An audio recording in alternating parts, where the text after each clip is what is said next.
जी Punjabi channel वेख रहे सारे दर्शकों को मेरे वालों यानी निरंजन सिंह लहल वालों सत श्री अकाल। सो आप तुहानू सब पता ही है कि मैं हर वार की तरह किसी ना किसी अजिही शख्सियत नूं तुहाडे सामने पेश करदा जिन्हें किसी ना किसी खेतर दे विच अपना नाम खट्टिया होवे। ते अज जिस शख्सियत नूं मैं तुहाडे सामने पेश करन जा रहा वो शख्सियत सिर्फ एक गायक ही नहीं, एक बहुत वधिया म्यूजिक डायरैक्टर भी है, म्यूजिक के मास्टर भी ने और हर खेतर के अंदर उन्होंने देशों विदेशों और साढ़े जिन्ने भी प्राइवेट चैनल्स हैगे ने दूरदर्शन दिल्ली दूरदर्शन जलंधर उतों परफॉर्म किया।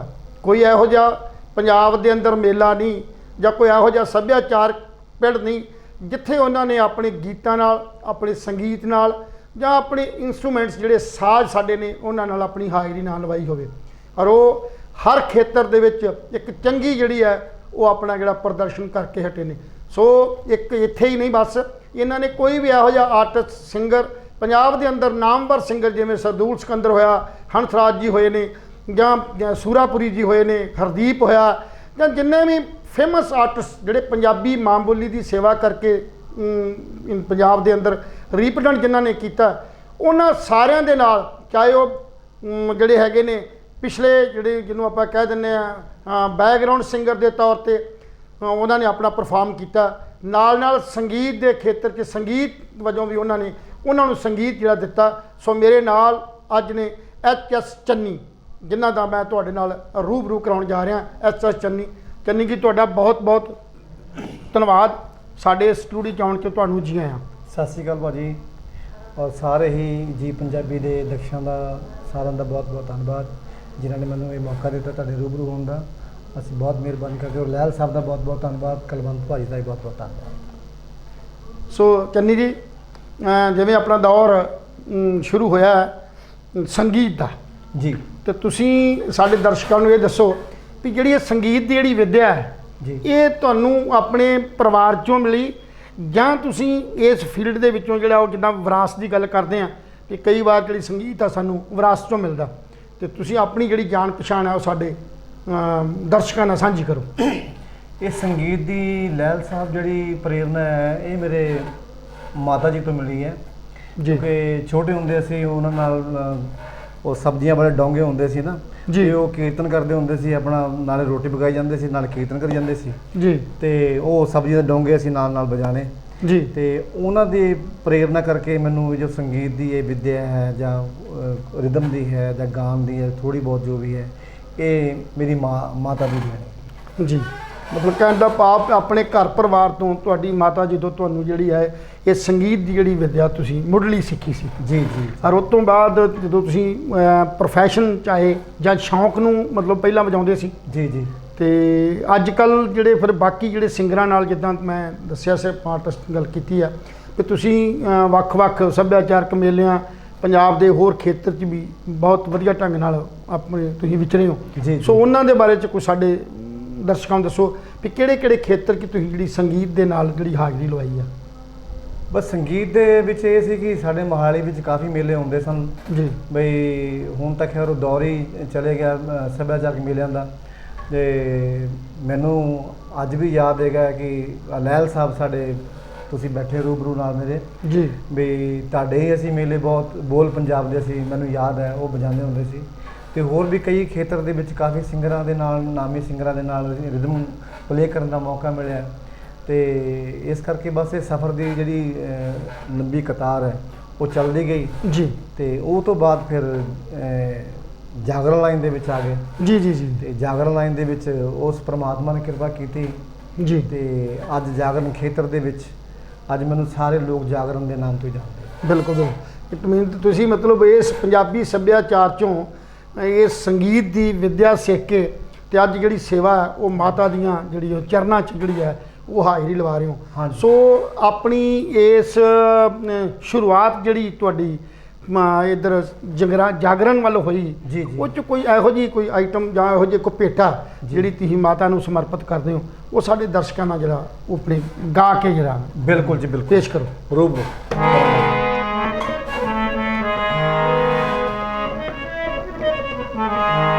हो रंग अपना ਮੈਨੂੰ ਮਾਂ ਚੜਾ ਦੇ, ਐਸੀ ਕਿਰਪਾ ਕਰ ਦਾਤੀਏ, ਰੰਗ ਆਪਣਾ ਮੈਨੂੰ ਮਾਂ ਚੜਾ ਦੇ, ਐਸੀ ਕਿਰਪਾ ਕਰ ਦਾਤੀਏ, ਮੇਰੇ ਸਾਵਾਂ ਵਿੱਚ ਮਾਂ, ਮੇਰੇ ਸਾਵਾਂ ਵਿੱਚ ਜੈ ਮਾਂ ਦੀ ਬੁਲਾ ਦੇ, ਐਸੀ ਕਿਰਪਾ ਕਰ ਦਾਤੀਏ, ਰੰਗ ਆਪਣਾ ਮੈਨੂੰ ਮਾਂ ਚੜਾ ਦੇ, ਐਸੀ ਕਿਰਪਾ ਕਰ ਦਾਤੀਏ।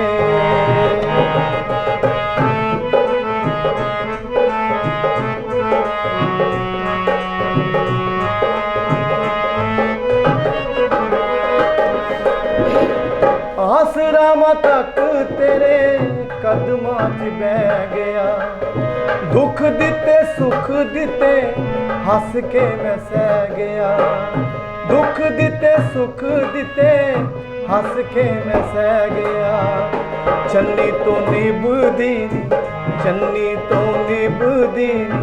ਤੂੰ ਹੀ ਮਾਂ ਨਿਭਾ ਦੇ, ਐਸੀ ਕਿਰਪਾ ਕਰ ਦਾਤੀਏ, ਰੰਗ ਆਪਣਾ ਮੈਨੂੰ ਮਾਂ ਚੜਾ ਦੇ, ਐਸੀ ਕਿਰਪਾ ਕਰ ਦਾਤੀਏ।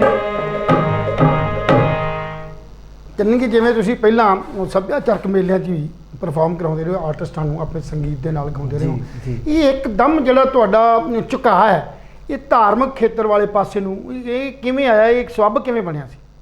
ਇਹ ਜਾਗਰਣ ਲਾਈਨ ਦੇ ਵਿੱਚ ਸਬੱਬ ਇੱਦਾਂ ਦਾ ਬਣਿਆ ਕਿ ਅਸੀਂ ਚੰਚਲ ਜੀ ਨੂੰ ਬੜੇ ਛੋਟੇ ਹੁੰਦੇ ਦੇਖਦੇ ਹੁੰਦੇ ਸੀ ਜੀ, ਵੀ ਚੰਚਲ ਜੀ ਮਾਤਾ ਦੀਆਂ ਭੇਟਾਂ ਗਾ ਕੇ ਅੱਜ ਐਡੇ ਬੜੇ ਸਟਾਰ ਬਣ ਗਏ ਆ ਜੀ। ਉਹਨਾਂ ਪਰ ਕੋਈ ਨਾ ਕੋਈ ਤਾਂ ਰਹਿਮਤ ਹੋਈ ਹੈ ਕਿ ਜੋ ਮਹਾਮਾਈ ਨੇ ਇਸ ਲੈਵਲ ਤੱਕ ਉਹਨਾਂ ਨੂੰ ਪਹੁੰਚਾਇਆ ਜੀ। ਮੇਰਾ ਵੀ ਸੁਪਨਾ ਇਹੀ ਸੀ ਵੀ ਜਦੋਂ ਮੈਂ ਉਹਨਾਂ ਨੂੰ ਦੇਖ ਕੇ ਇਸ ਲਾਈਨ ਦੇ ਵਿੱਚ ਆਇਆ ਜੀ, ਤੇ ਮੇਰਾ ਵੀ ਸੁਪਨਾ ਇਹ ਸੀ ਕਿ ਮੇਰੀ ਵੀ ਕੋਈ ਆਪਣੀ ਇੱਕ ਅਲੱਗ ਤੋਂ ਪਹਿਚਾਣ ਬਣੇ, ਕਿ ਜੋ ਪਹਿਲਾਂ ਅਸੀਂ ਚੰਚਲ ਜੀ ਨੂੰ ਗਾਉਂਦੇ ਰਹੇ ਜੀ, ਫਿਰ ਉਹ ਤੋਂ ਬਾਅਦ ਮਹਾਮਾਈ ਦੀ ਐਸੀ ਕਿਰਪਾ ਹੋਈ ਜੀ, ਉਹਨਾਂ ਨੇ ਮੈਨੂੰ ਆਪਣੀ ਕਲਮ ਦਿੱਤੀ, ਜੀ। ਬਾਬਾ ਜੀ ਨੇ ਆਪਣੀ ਕਲਮ ਦਿੱਤੀ।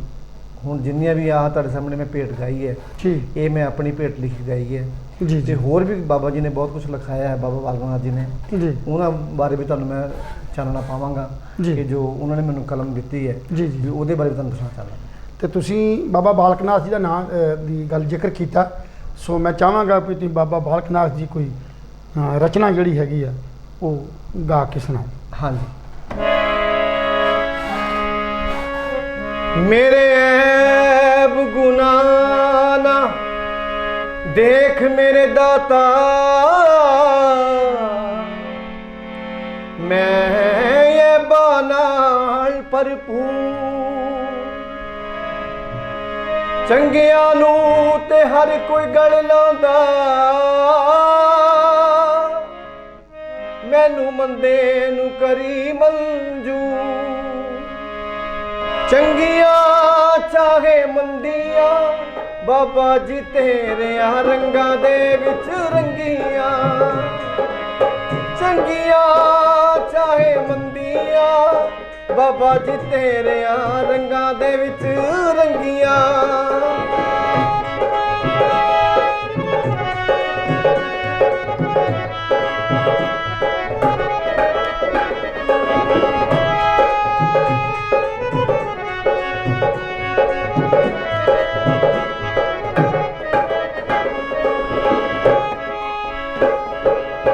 ਆਪਣੇ ਬਗਾਨੇ ਮੈਨੂੰ ਸਾਰੇ ਦੁੱਖ ਕਰਦੇ, ਤਾਨੇ ਮਾਰ ਦਿਲ ਮੇਰਾ ਉਹਨੇ ਸਾੜ ਦੇ, ਛੱਡ ਆ ਗਿਆ ਪੱਲਾ ਛੁਡਾਇਆ, ਛੱਡ ਆ ਗਿਆ ਪੱਲਾ ਛੁਡਾਇਆ, ਹੁਣ ਤਾਂ ਤੇਰੇ ਤੇ ਡੋਰਾ ਮੈਂ ਵੀ ਸੁੱਟੀਆਂ, ਚੰਗੀਆਂ ਚਾਹੇ ਮੰਦੀਆਂ ਬਾਬਾ ਜੀ ਤੇਰਿਆਂ ਰੰਗਾਂ ਦੇ ਵਿੱਚ ਰੰਗੀਆਂ, ਬਾਬਾ ਜੀ ਤੇਰਿਆਂ ਰੰਗਾਂ ਦੇ ਵਿੱਚ ਰੰਗੀਆਂ।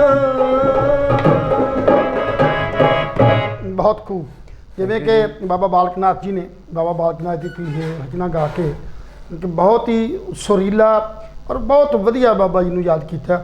ਜਿਵੇਂ ਕਿ ਮਤਲਬ ਆਪਾਂ ਨਰਾਤਿਆਂ ਦੀ ਗੱਲ ਕਰਦੇ ਹਾਂ ਜੀ, ਤੇ ਨਰਾਤਿਆਂ ਦੇ ਅੰਦਰ ਕਹਿੰਦੇ ਨੇ ਵੀ ਮਤਲਬ ਜਿਹੜੇ ਆ ਉਹ ਸਾਡੇ ਜਿਹੜੇ ਜਥੇ ਨੇ ਉਹ ਮਾਤਾ ਚਿੰਤਪੁਰਨੀ ਦੇ ਮਾਤਾ ਜਿਹੜੀ ਆ ਸ਼ੇਰਾਂ ਵਾਲੀ ਦੇ ਜੀ। ਉਹ ਜਾਂਦੇ ਨੇ। ਕਿਤੇ ਤੁਸੀਂ ਵੀ ਜਾ ਕੇ ਕਿਤੇ ਮਾਤਾ ਆਪਣੀ ਜਿਹੜੀ ਹੈਗੀ ਚਿੰਤਪੁਰਨੀ ਜਾਂ ਮਾਤਾ ਵੈਸ਼ਨੋ ਦੇਵੀ ਤੇ ਜਾ ਕੇ ਤੁਸੀਂ ਕੁਝ ਆਪਣੀ ਜਿਹੜੀ ਉਹ ਸ਼ਰਧਾ ਦੀ ਪ੍ਰਗਟ ਕੀਤੀ ਹੋਵੇ ਕਿ ਉੱਥੇ ਜਾ ਕੇ ਕੋਈ ਭੇਟ ਗਾਈ ਹੋਵੇ?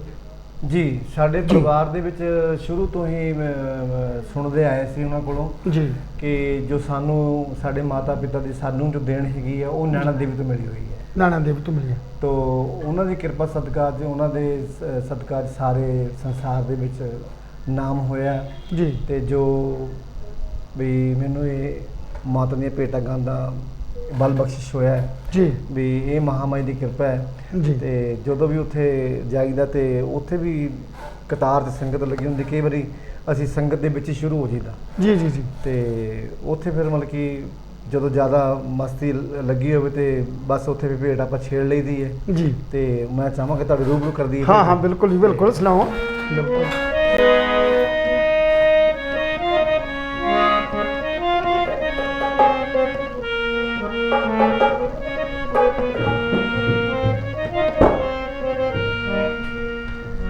ਸੰਗਤਾਂ ਬੜੀਆਂ ਦਰ ਤੇ ਖੜੀਆਂ, ਸੰਗਤਾਂ ਬੜੀਆਂ ਦਰ ਤੇ ਖੜੀਆਂ, ਆਈ ਨਾ ਵਾਰੀ ਮੇਰੀ ਦਾਤੀਏ, ਆਈ ਨਾ ਵਾਰੀ ਮੇਰੀ ਦਾਤੀਏ।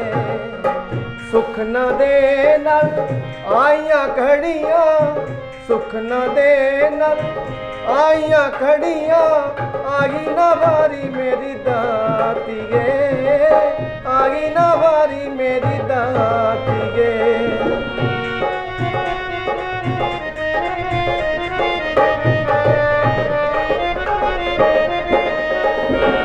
ਭੋਲੀ ਮਈਆ ਭੋਲੇ ਬੱਚੜੇ ਗੱਲਾਂ ਕਰਦੇ ਭੋਲੀਆਂ, ਵੇਖ ਤੇਰੇ ਵੇੜੇ ਨੱਚਦੇ ਆਏ ਨੇ ਬਣ ਕੇ ਟੋਲੀਆਂ, ਸਭਨਾਂ ਦੇ ਚਿਹਰੇ ਲਾਲੀਆਂ ਚੜੀਆਂ, ਸਭ ਦੇ ਚਿਹਰੇ ਲਾਲੀਆਂ ਚੜੀਆਂ, ਆਈ ਨਾ ਵਾਰੀ ਮੇਰੀ ਦਾਤੀਏ, ਆਈ ਨਾ ਵਾਰੀ ਮੇਰੀ ਦਾਤੀਏ।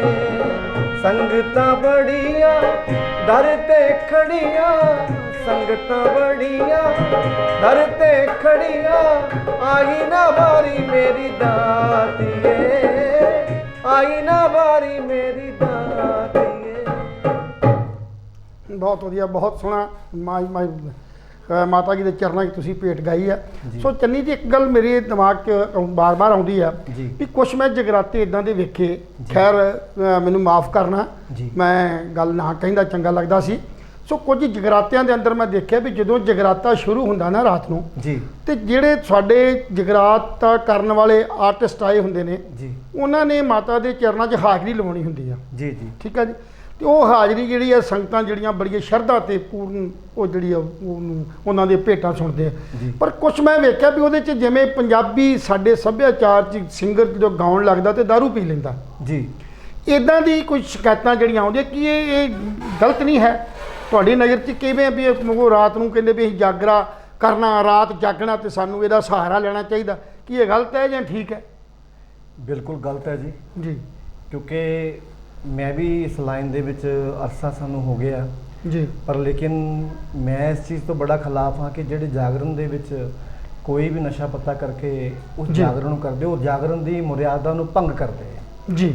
ਤੇ ਇਸ ਕਰਕੇ ਮੇਰੀ ਵੀ ਸੋਚ ਇੱਥੇ ਤੱਕ ਹੈਗੀ ਹੈ ਕਿ ਜਦੋਂ ਕੋਈ ਵੀ ਅਸੀਂ ਗੁਰਦੁਆਰੇ ਜਾਂਦੇ ਜਾਂ ਮੰਦਰ ਜਾਂਦੇ ਹਾਂ, ਕਿਤੇ ਵੀ ਜਾਂਦੇ ਹਾਂ, ਕਿਉਂਕਿ ਜਦੋਂ ਮਨ ਦੀ ਇਕਾਗਰਤਾ ਸਾਡੇ ਮਨ ਦੀ ਸਾਫ਼ ਹੀ ਨਹੀਂ ਹੈਗੀ ਜੀ, ਤਾਂ ਉਹ ਸਾਡਾ ਗੁਰਦੁਆਰੇ ਜਾਣ ਦਾ ਜਾਂ ਸਾਨੂੰ ਜਾਗਰਣ ਕਰਨ ਦਾ ਮੈਂ ਕਹਿੰਦਾ ਕਿ ਸਾਨੂੰ ਹੱਕ ਹੀ ਨਹੀਂ ਹੈਗਾ। ਬਿਲਕੁਲ। ਤੇ ਇਸ ਕਰਕੇ ਇਹ ਜਿਹੜੀ ਸੋਚ ਹੈ ਕਿ ਪਰਮਾਤਮਾ ਦੇ ਚਰਨਾਂ ਤੇ ਜਦੋਂ ਵੀ ਅਸੀਂ ਗੁਣਗਾਨ ਕਰਦੇ ਹਾਂ ਜਾਂ ਮਹਾਮਾਈ ਦਾ ਕਰਦੇ ਹਾਂ ਜਾਂ ਗੁਰੂ ਘਰ ਜਾਂਦੇ ਹਾਂ, ਗੁਰਦੁਆਰੇ ਜਾਂਦੇ ਹਾਂ ਜੀ, ਵੀ ਸਾਡੇ ਮਨ ਦੀ ਇੱਕ ਤਮੰਨਾ ਇਹ ਹੁੰਦੀ ਕਿ ਅਸੀਂ ਬਿਲਕੁਲ ਸਾਫ਼ ਸੁਥਰੇ ਹੋ ਕੇ ਜਾਈਏ ਕਿ ਜੋ ਪਰਮਾਤਮਾ ਵੀ ਸਾਨੂੰ ਉਹ ਕਬੂਲ ਕਰ ਸਕੇ ਵੀ ਹਾਂ ਵੀ ਇਹ ਮੇਰੇ ਦਰਬਾਰ ਤੇ ਆਇਆ ਹੈ ਜਾਂ ਮੇਰੇ ਕੋਲ ਚੱਲ ਕੇ ਆਇਆ ਹੈ, ਕਿ ਮੇਰੇ ਕੋਲ ਹਾਜ਼ਰੀ ਭਰਨ ਵਾਸਤੇ ਆ ਜਾਂ ਮੇਰੇ ਦਰਬਾਰ ਤੇ ਪਹੁੰਚਿਆ ਹੈ ਜੀ, ਵੀ ਕਿਉਂ ਨਾ ਵੀ ਇਹ ਸੱਚੇ ਦਿਲੋਂ ਇਸ ਦੀ ਅਰਦਾਸ ਕਬੂਲ ਕੀਤੀ ਜਾਵੇ। ਇਸ ਕਰਕੇ ਮੈਂ ਚਾਹੁੰਦਾ ਕਿ ਇਹ ਜਾਗਰਣ ਲਾਈਨ ਦੇ ਵਿੱਚ ਬੜਾ ਜਿਹਨੂੰ ਮੈਂ ਸਪਸ਼ਟੀ ਤੌਰ 'ਤੇ ਕਹਿਣਾ ਚਾਹੁੰਦਾ ਜੀ। ਕਿ ਪਖੰਡ ਨਾਮ ਤੋਂ ਜ਼ਿਆਦਾ ਸ਼ੁਰੂ ਹੋ ਗਿਆ ਜੀ। ਹੈ ਕਿ ਜਾਗਰਣ ਦੀ ਜਿਹੜੀ ਭਗਤੀ ਭਾਵਨਾ ਉਹ ਬਹੁਤ ਘੱਟ ਲੋਕਾਂ ਦੇ ਵਿੱਚ ਚਲੇ ਗਈ ਹੈ। ਬਿਲਕੁਲ ਬਿਲਕੁਲ। ਇਸ ਕਰਕੇ ਜਾਗਰਣ ਦੇ ਵਿੱਚ ਜੋ ਹੈ ਜਾਗਰਣ ਕਰਨ ਵਾਲੇ ਹੀ ਪਹਿਲਾਂ ਮੈਂ ਕਹਾਂਗਾ ਵੀ ਡਿਫਾਲਟਰ ਕਹਿ ਸਕਦਾ ਮੈਂ, ਜੀ ਜੀ ਜੀ। ਜਾਂ ਉਹਨਾਂ ਨੂੰ ਉਹਨਾਂ ਦੀ ਨਾਕਾਮੀ ਇਦਾਂ ਦੀ ਕਹਿ ਸਕਦਾ ਵੀ, ਜਾਂ ਵੀ ਉਹਨਾਂ ਦੇ ਵਿੱਚ ਵੀ ਇਦਾਂ ਦੀ ਹੋਈ ਸੋਚ ਵੀ ਹਾਂ ਜਾਗਰਣ ਕਰਨਾ ਹੈ, ਉਹ ਚਾਅ ਚੜਾਵਾ ਇਕੱਠਾ ਕਰਨਾ ਤੇ ਪੈਸੇ ਚਾਰ ਲੈ ਕੇ ਤੇ ਘਰ ਨੂੰ ਚਲ ਜਾਣਾ। ਜੀ ਜੀ ਜੀ। ਪਰ ਸਾਡੀ ਜਿਹੜੀ ਸੋਚ ਹੈਗੀ ਹੈ ਵੀ ਸਾਡੀ ਸੋਚ ਇਹ ਹੈ ਕਿ ਜਾਗਰਣ ਕਰਨ ਵਾਸਤੇ ਗਏ ਹਾਂ ਜੀ। ਵੀ ਅਸੀਂ ਚਾਹੁੰਦੇ ਵੀ ਅਸੀਂ ਮਹਾਮਾਈ ਦੇ ਚਰਨਾਂ 'ਚ ਸਾਨੂੰ 2 ਘੰਟੇ ਮਿਲੇ ਜਾਂ 4 ਘੰਟੇ ਮਿਲੇ ਜਾਂ 3 ਘੰਟੇ ਮਿਲੇ। ਜੀ। ਸਾਡੇ ਮਨ ਦੀ ਤਮੰਨਾ ਇਹ ਹੁੰਦੀ ਹੈ ਕਿ ਅਸੀਂ ਭਗਤੀ ਦੇ ਵਿੱਚ ਜੁੜੀਏ ਔਰ ਲੋਕਾਂ ਨੂੰ ਵੀ ਭਗਤੀ ਦੇ ਨਾਲ ਜੋੜੀਏ। ਬਿਲਕੁਲ ਸਾਡੀ ਸੋਚ ਹੈ। ਬਿਲਕੁਲ ਬਿਲਕੁਲ, ਬਹੁਤ ਵਧੀਆ ਚੰਨੀ ਜੀ।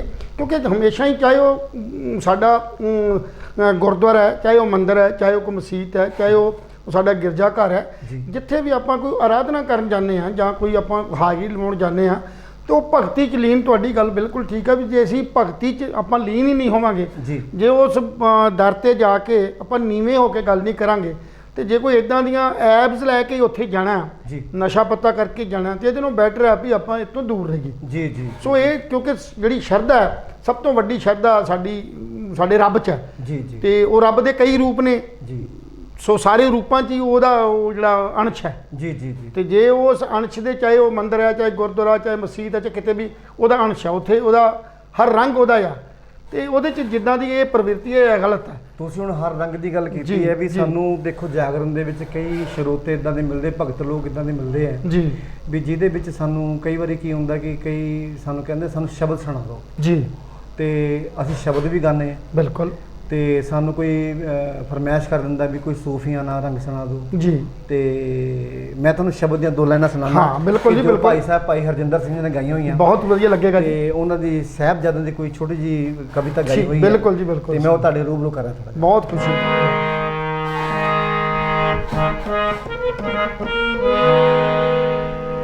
ਮੈਨੂੰ ਰੁਮਾਲ ਦੇ ਦਿਓ। ਲਓ ਜੀ, ਲਓ, ਕਿਉਂਕਿ ਸ਼ਰਧਾ ਦੇ ਜਿਹੜੀ ਹੈ ਨਾ ਇਹ ਜ਼ਰੂਰੀ ਹੈ। ਬਿਲਕੁਲ। ਅਸੀਂ ਹਰ ਮਤਲਬ ਥਾਂ ਤੇ ਮੈਂ ਤੇ ਇਹ ਵੀ ਕਹਿਣਾ ਆਪਣੇ ਚੰਨੀ ਜੀ ਕਿ ਜਦੋਂ ਵੀ ਤੁਸੀਂ ਜਾਗਰਣ ਜਿਹੜਾ ਉਹ ਕਰਨ ਜਾਂਦੇ ਹੋ ਨਾ, ਤੇ ਮਾਤਾ ਦੀ ਮੋਹ ਮਾਇਆ ਮਾਤਾ ਦੇ ਜਿਹੜੇ ਤੁਸੀਂ ਚਰਨਾਂ 'ਚ ਜਦੋਂ ਹਾਜ਼ਰੀ ਪਾਉਂਦੇ ਹੋ, ਤੇ ਜ਼ਰੂਰੀ ਆ ਵੀ ਤੁਸੀਂ ਜਿਹੜਾ ਉਹ ਸਿਰ ਹੈ, ਜਿੱਦਾਂ ਆਪਾਂ ਪੈਰਾਂ 'ਚ ਜੁੱਤੀ ਨਹੀਂ ਪਾਉਂਦੇ, ਇਸੇ ਤਰ੍ਹਾਂ ਹੀ ਜਿਹੜਾ ਆਪਣਾ ਸਿਰ ਢੱਕ ਕੇ, ਤੇ ਹੋਰ ਵੀ ਜਿਹੜੀ ਸ਼ਰਧਾ ਜਿਹੜੀ ਪੈਦਾ ਹੁੰਦੀ ਹੈ, ਤੇ ਸਾਡੇ ਉਸ ਆਰਟਿਸਟ ਵੱਲ ਵੇਖ ਕੇ ਜਿਹਨੇ ਉਹ ਹਾਜ਼ਰੀ ਲਾਉਣੀ ਹੁੰਦੀ ਹੈ, ਉਹਦੇ ਨਾਲ ਵੇਖ ਕੇ ਸੰਗਤ ਵੀ ਜਿਹੜੀ ਹੈ ਨਾ ਉਸੇ ਢੰਗ ਨਾਲ ਫਿਰ ਉਹ ਆਪਣੇ ਆਪ ਨੂੰ ਢਾਲ ਲੈਂਦੀ ਹੈ, ਉਹ ਸ਼ਰਧਾ ਬਣ ਜਾਂਦੀ। ਕੋਈ ਇਹ ਨਹੀਂ ਹੈ ਵੀ ਸਿਰ ਢੱਕਣ ਨਾਲ ਕੋਈ ਜ਼ਿਆਦਾ ਹੈ, ਪਰ ਸਿਰ ਢੱਕਣ ਨਾਲ ਉਸ ਪਰਮਾਤਮਾ ਦੀ 'ਚ ਲੀਨ ਬੰਦਾ ਹੋ ਜਾਂਦਾ, ਉਹਦੀ ਸ਼ਰਧਾ ਤੇ ਉਹਦੀ ਜਦੋਂ ਆਪਾਂ ਕਹਿ ਦਈਏ ਭਾਵਨਾ ਜਿਹੜੀ ਆ ਉਹ ਬਣ ਜਾਂਦੀ ਹੈ, ਤੇ ਉਹ ਬੰਦਾ ਮਤਲਬ ਇੱਕ ਸ਼ਰਧਾਵਾਨ ਹੋ ਕੇ ਸਤਿਕਾਰਯੋਗ ਜਿਹੜੀ ਆ ਉਹ ਆਪਣੇ ਇਸ਼ਟ ਨੂੰ ਜਿਹੜਾ ਉਹ ਨਮਸਕਾਰ ਕਰ ਸਕਦਾ। ਬਿਲਕੁਲ ਜੀ, ਬਿਲਕੁਲ ਬਿਲਕੁਲ ਬਿਲਕੁਲ। ਨਾਲੇ ਨਾਨਕ ਸਾਹਿਬ ਨੇ ਵੀ ਇੱਕੋ ਗੱਲ ਖਤਮ ਕੀਤੀ ਹੋਈ ਵੀ ਨਾਨਕ ਨੀਵਾ ਜੋ ਚੱਲੇ ਜੀ ਜੀ ਲਗੇ ਨਾ ਤਾਤੀ ਗਾ। ਬਿਲਕੁਲ ਬਿਲਕੁਲ ਜੀ, ਬਿਲਕੁਲ। ਤੇ ਗੁਰੂ ਘਰ ਦੇ ਵਿੱਚ ਕੋਈ ਵੀ ਜਾਂਦਾ ਹੈ ਤੇ ਮੇਰੀ ਸੋਚ ਜਿਹੜੀ ਹੈ ਵੀ ਆਪਣੇ ਆਪ ਨੂੰ ਇੱਕ ਮੰਦਾ ਸਾਬਤ ਕਰਕੇ ਜਾਏਗਾ ਤਾਂ ਜ਼ਿਆਦਾ ਵਧੀਆ ਰਹੇਗਾ। ਜੀ ਜੀ। ਕਿਉਂਕਿ ਹੁਣੀ ਮੈਂ ਤੁਹਾਡੇ ਸਾਹਮਣੇ ਗਾ ਕੇ ਹਟਿਆ, ਚੰਗੀਆਂ ਜਾਂ ਮੰਦੀਆਂ ਜੀ ਬਾਬਾ ਜੀ ਤੇਰੇ ਰੰਗਾਂ ਵਿੱਚ ਰੰਗੀ। ਬਿਲਕੁਲ ਜੀ, ਬਿਲਕੁਲ। ਵੀ ਪਰ ਲੇਕਿਨ ਉਹੀ ਗੱਲ ਆ ਜਾਂਦੀ ਹੈ ਵੀ ਨਾਨਕ ਸਾਹਿਬ ਨੇ ਸਾਰੇ ਭਰਮ ਖਤਮ ਕੀਤੇ ਹੋਏ ਜੀ ਜੀ ਜੀ, ਵੀ ਇੱਕੋ ਸਿਮਰੀਏ ਨਾਨਕਾ ਜੋ ਜਲ ਥਲ ਰਿਹਾ ਸਮਾਏ। ਕਮਾਲ ਹੈ। ਤੇ ਇਸ ਕਰਕੇ ਬਿਲਕੁਲ ਉਹ ਤੁਹਾਡੇ ਸਾਹਮਣੇ ਕਵਿਤਾ ਪੇਸ਼ ਕਰਨ ਜਾ ਰਿਹਾ ਜੀ, ਜੋ ਮੈਂ ਜਾਗਰਣ ਦੇ ਵਿੱਚ ਮੈਨੂੰ ਜ਼ਿਆਦਾ ਫਰਮਾਇਸ਼ ਆਉਂਦੀ ਹੈ ਜੀ, ਉਹ ਤੁਹਾਡੇ ਸਾਹਮਣੇ ਪੇਸ਼ ਕਰ ਰਿਹਾ। ਸਾਹਿਬਜ਼ਾਦਿਆਂ ਦੀ ਸਲਾਮ। ਵਾਟਾ ਲੰਮੀਆਂ ਤੇ ਰਸਤਾ ਪਹਾੜ ਦਾ, ਤੂਰੇ ਜਾਂਦੇ ਗੁਰਾਂ ਦੇ ਲਾਲ ਜੀ, ਸਰਸਾ ਨਦੀ ਤੇ ਵਿਛੋੜਾ ਪੈ ਗਿਆ, ਉਸ ਵੇਲੇ ਦਾ ਸੁਣਾਵਾਂ ਮੈਂ ਹਾਲ ਜੀ। ਵਾਟਾ ਲੰਮੀਆਂ ਤੇ ਰਸਤਾ ਪਹਾੜ ਦਾ, ਤੂਰੇ ਜਾਂਦੇ ਗੁਰਾਂ ਦੇ ਲਾਲ ਜੀ, ਸਰਸਾ ਨਦੀ ਤੇ ਵਿਛੋੜਾ ਪੈ ਗਿਆ, ਉਸ ਵੇਲੇ ਦਾ ਸੁਣ ਲੋ ਹਾਲ ਜੀ।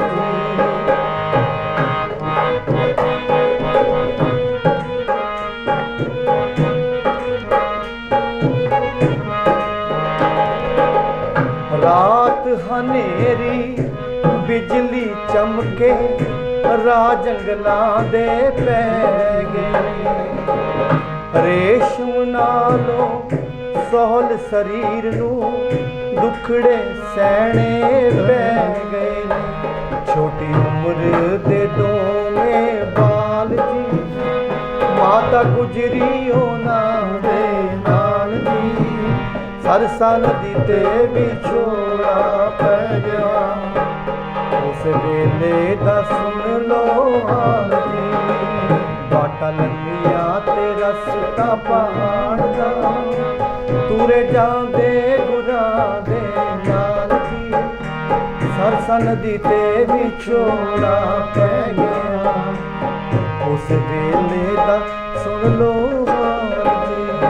ਉਸ ਵੇਲੇ ਦਾ ਸੁਣ ਲੋ ਹਾਲ ਜੀ। ਬਹੁਤ ਵਧੀਆ ਜੀ, ਕਿਉਂਕਿ ਸਾਹਿਬ ਸ੍ਰੀ ਗੁਰੂ ਗੋਬਿੰਦ ਸਿੰਘ ਦੇ ਛੋਟੇ ਸਾਹਿਬਜ਼ਾਦੇ ਜਿਸ ਵੇਲੇ ਸਰਹੰਦ ਜਾਂ ਚਮਕੌਰ ਸਾਹਿਬ ਤੋਂ ਗੜੀ ਤੋਂ ਉਹਨਾਂ ਨੇ ਛੱਡਿਆ ਉਸ ਦਰ ਨੂੰ, ਤਾਂ ਉਸ ਵੇਲੇ ਜੋ ਹਾਲਾਤ ਸਾਹਿਬ ਸ੍ਰੀ ਗੁਰੂ ਗੋਬਿੰਦ ਸਿੰਘ ਨਾਲ ਵਾਪਰੇ ਉਹਦੀ ਇਹ ਬੜੀ ਲੰਬੀ ਗਾਥਾ ਹੈ।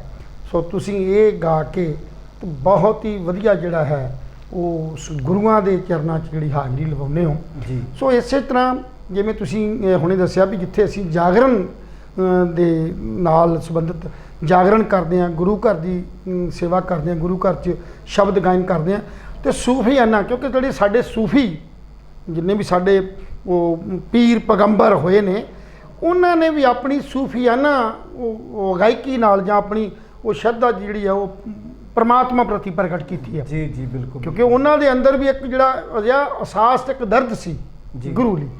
ਸੋ ਉਹਦੇ 'ਚੋਂ ਵੀ ਕੋਈ ਐਸਾ ਕੋਈ ਤੁਸੀਂ ਕਾਫੀ ਉਹਨਾਂ ਦੀ ਹੋਵੇ ਜਾਂ ਕੋਈ ਸੂਫੀਆਨਾ ਕਿਸੇ ਅੱਛੇ ਜਿਹੜੀ ਸਾਡੇ ਭਗਤ ਨੇ ਜਾਂ ਸਾਡੇ ਸੂਫੀਆਨਾ। ਮੈਂ ਕੋਸ਼ਿਸ਼ ਕੀਤੀ ਹੈ ਛੋਟੀ ਜੀ, ਉਹਦੇ 'ਚ ਕੋਈ ਛੋਟੀ ਜਿਹੀ ਕੋਸ਼ਿਸ਼ ਕੀਤੀ ਹੈ ਜੀ, ਉਹ ਤੁਹਾਡੇ ਰੂਬਰੂ ਕਰ ਰਿਹਾ ਸੀ ਜੀ ਜੀ।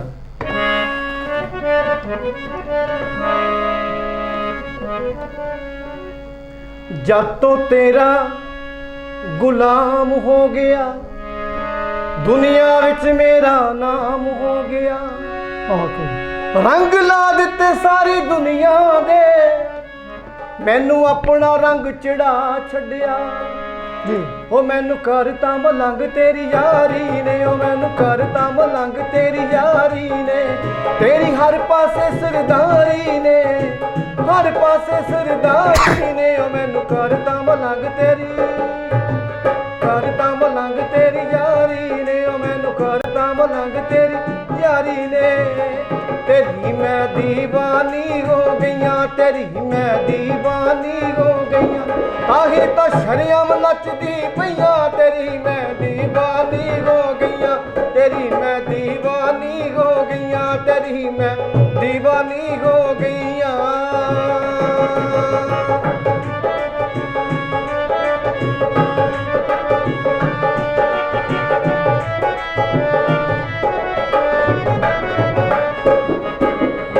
ਜੇ ਸਿਰ ਦਿੱਤਿਆਂ ਰਾਜੀ ਹੋ ਜੇ ਕੀ ਜਾਂਦਾ ਏ ਮੇਰਾ।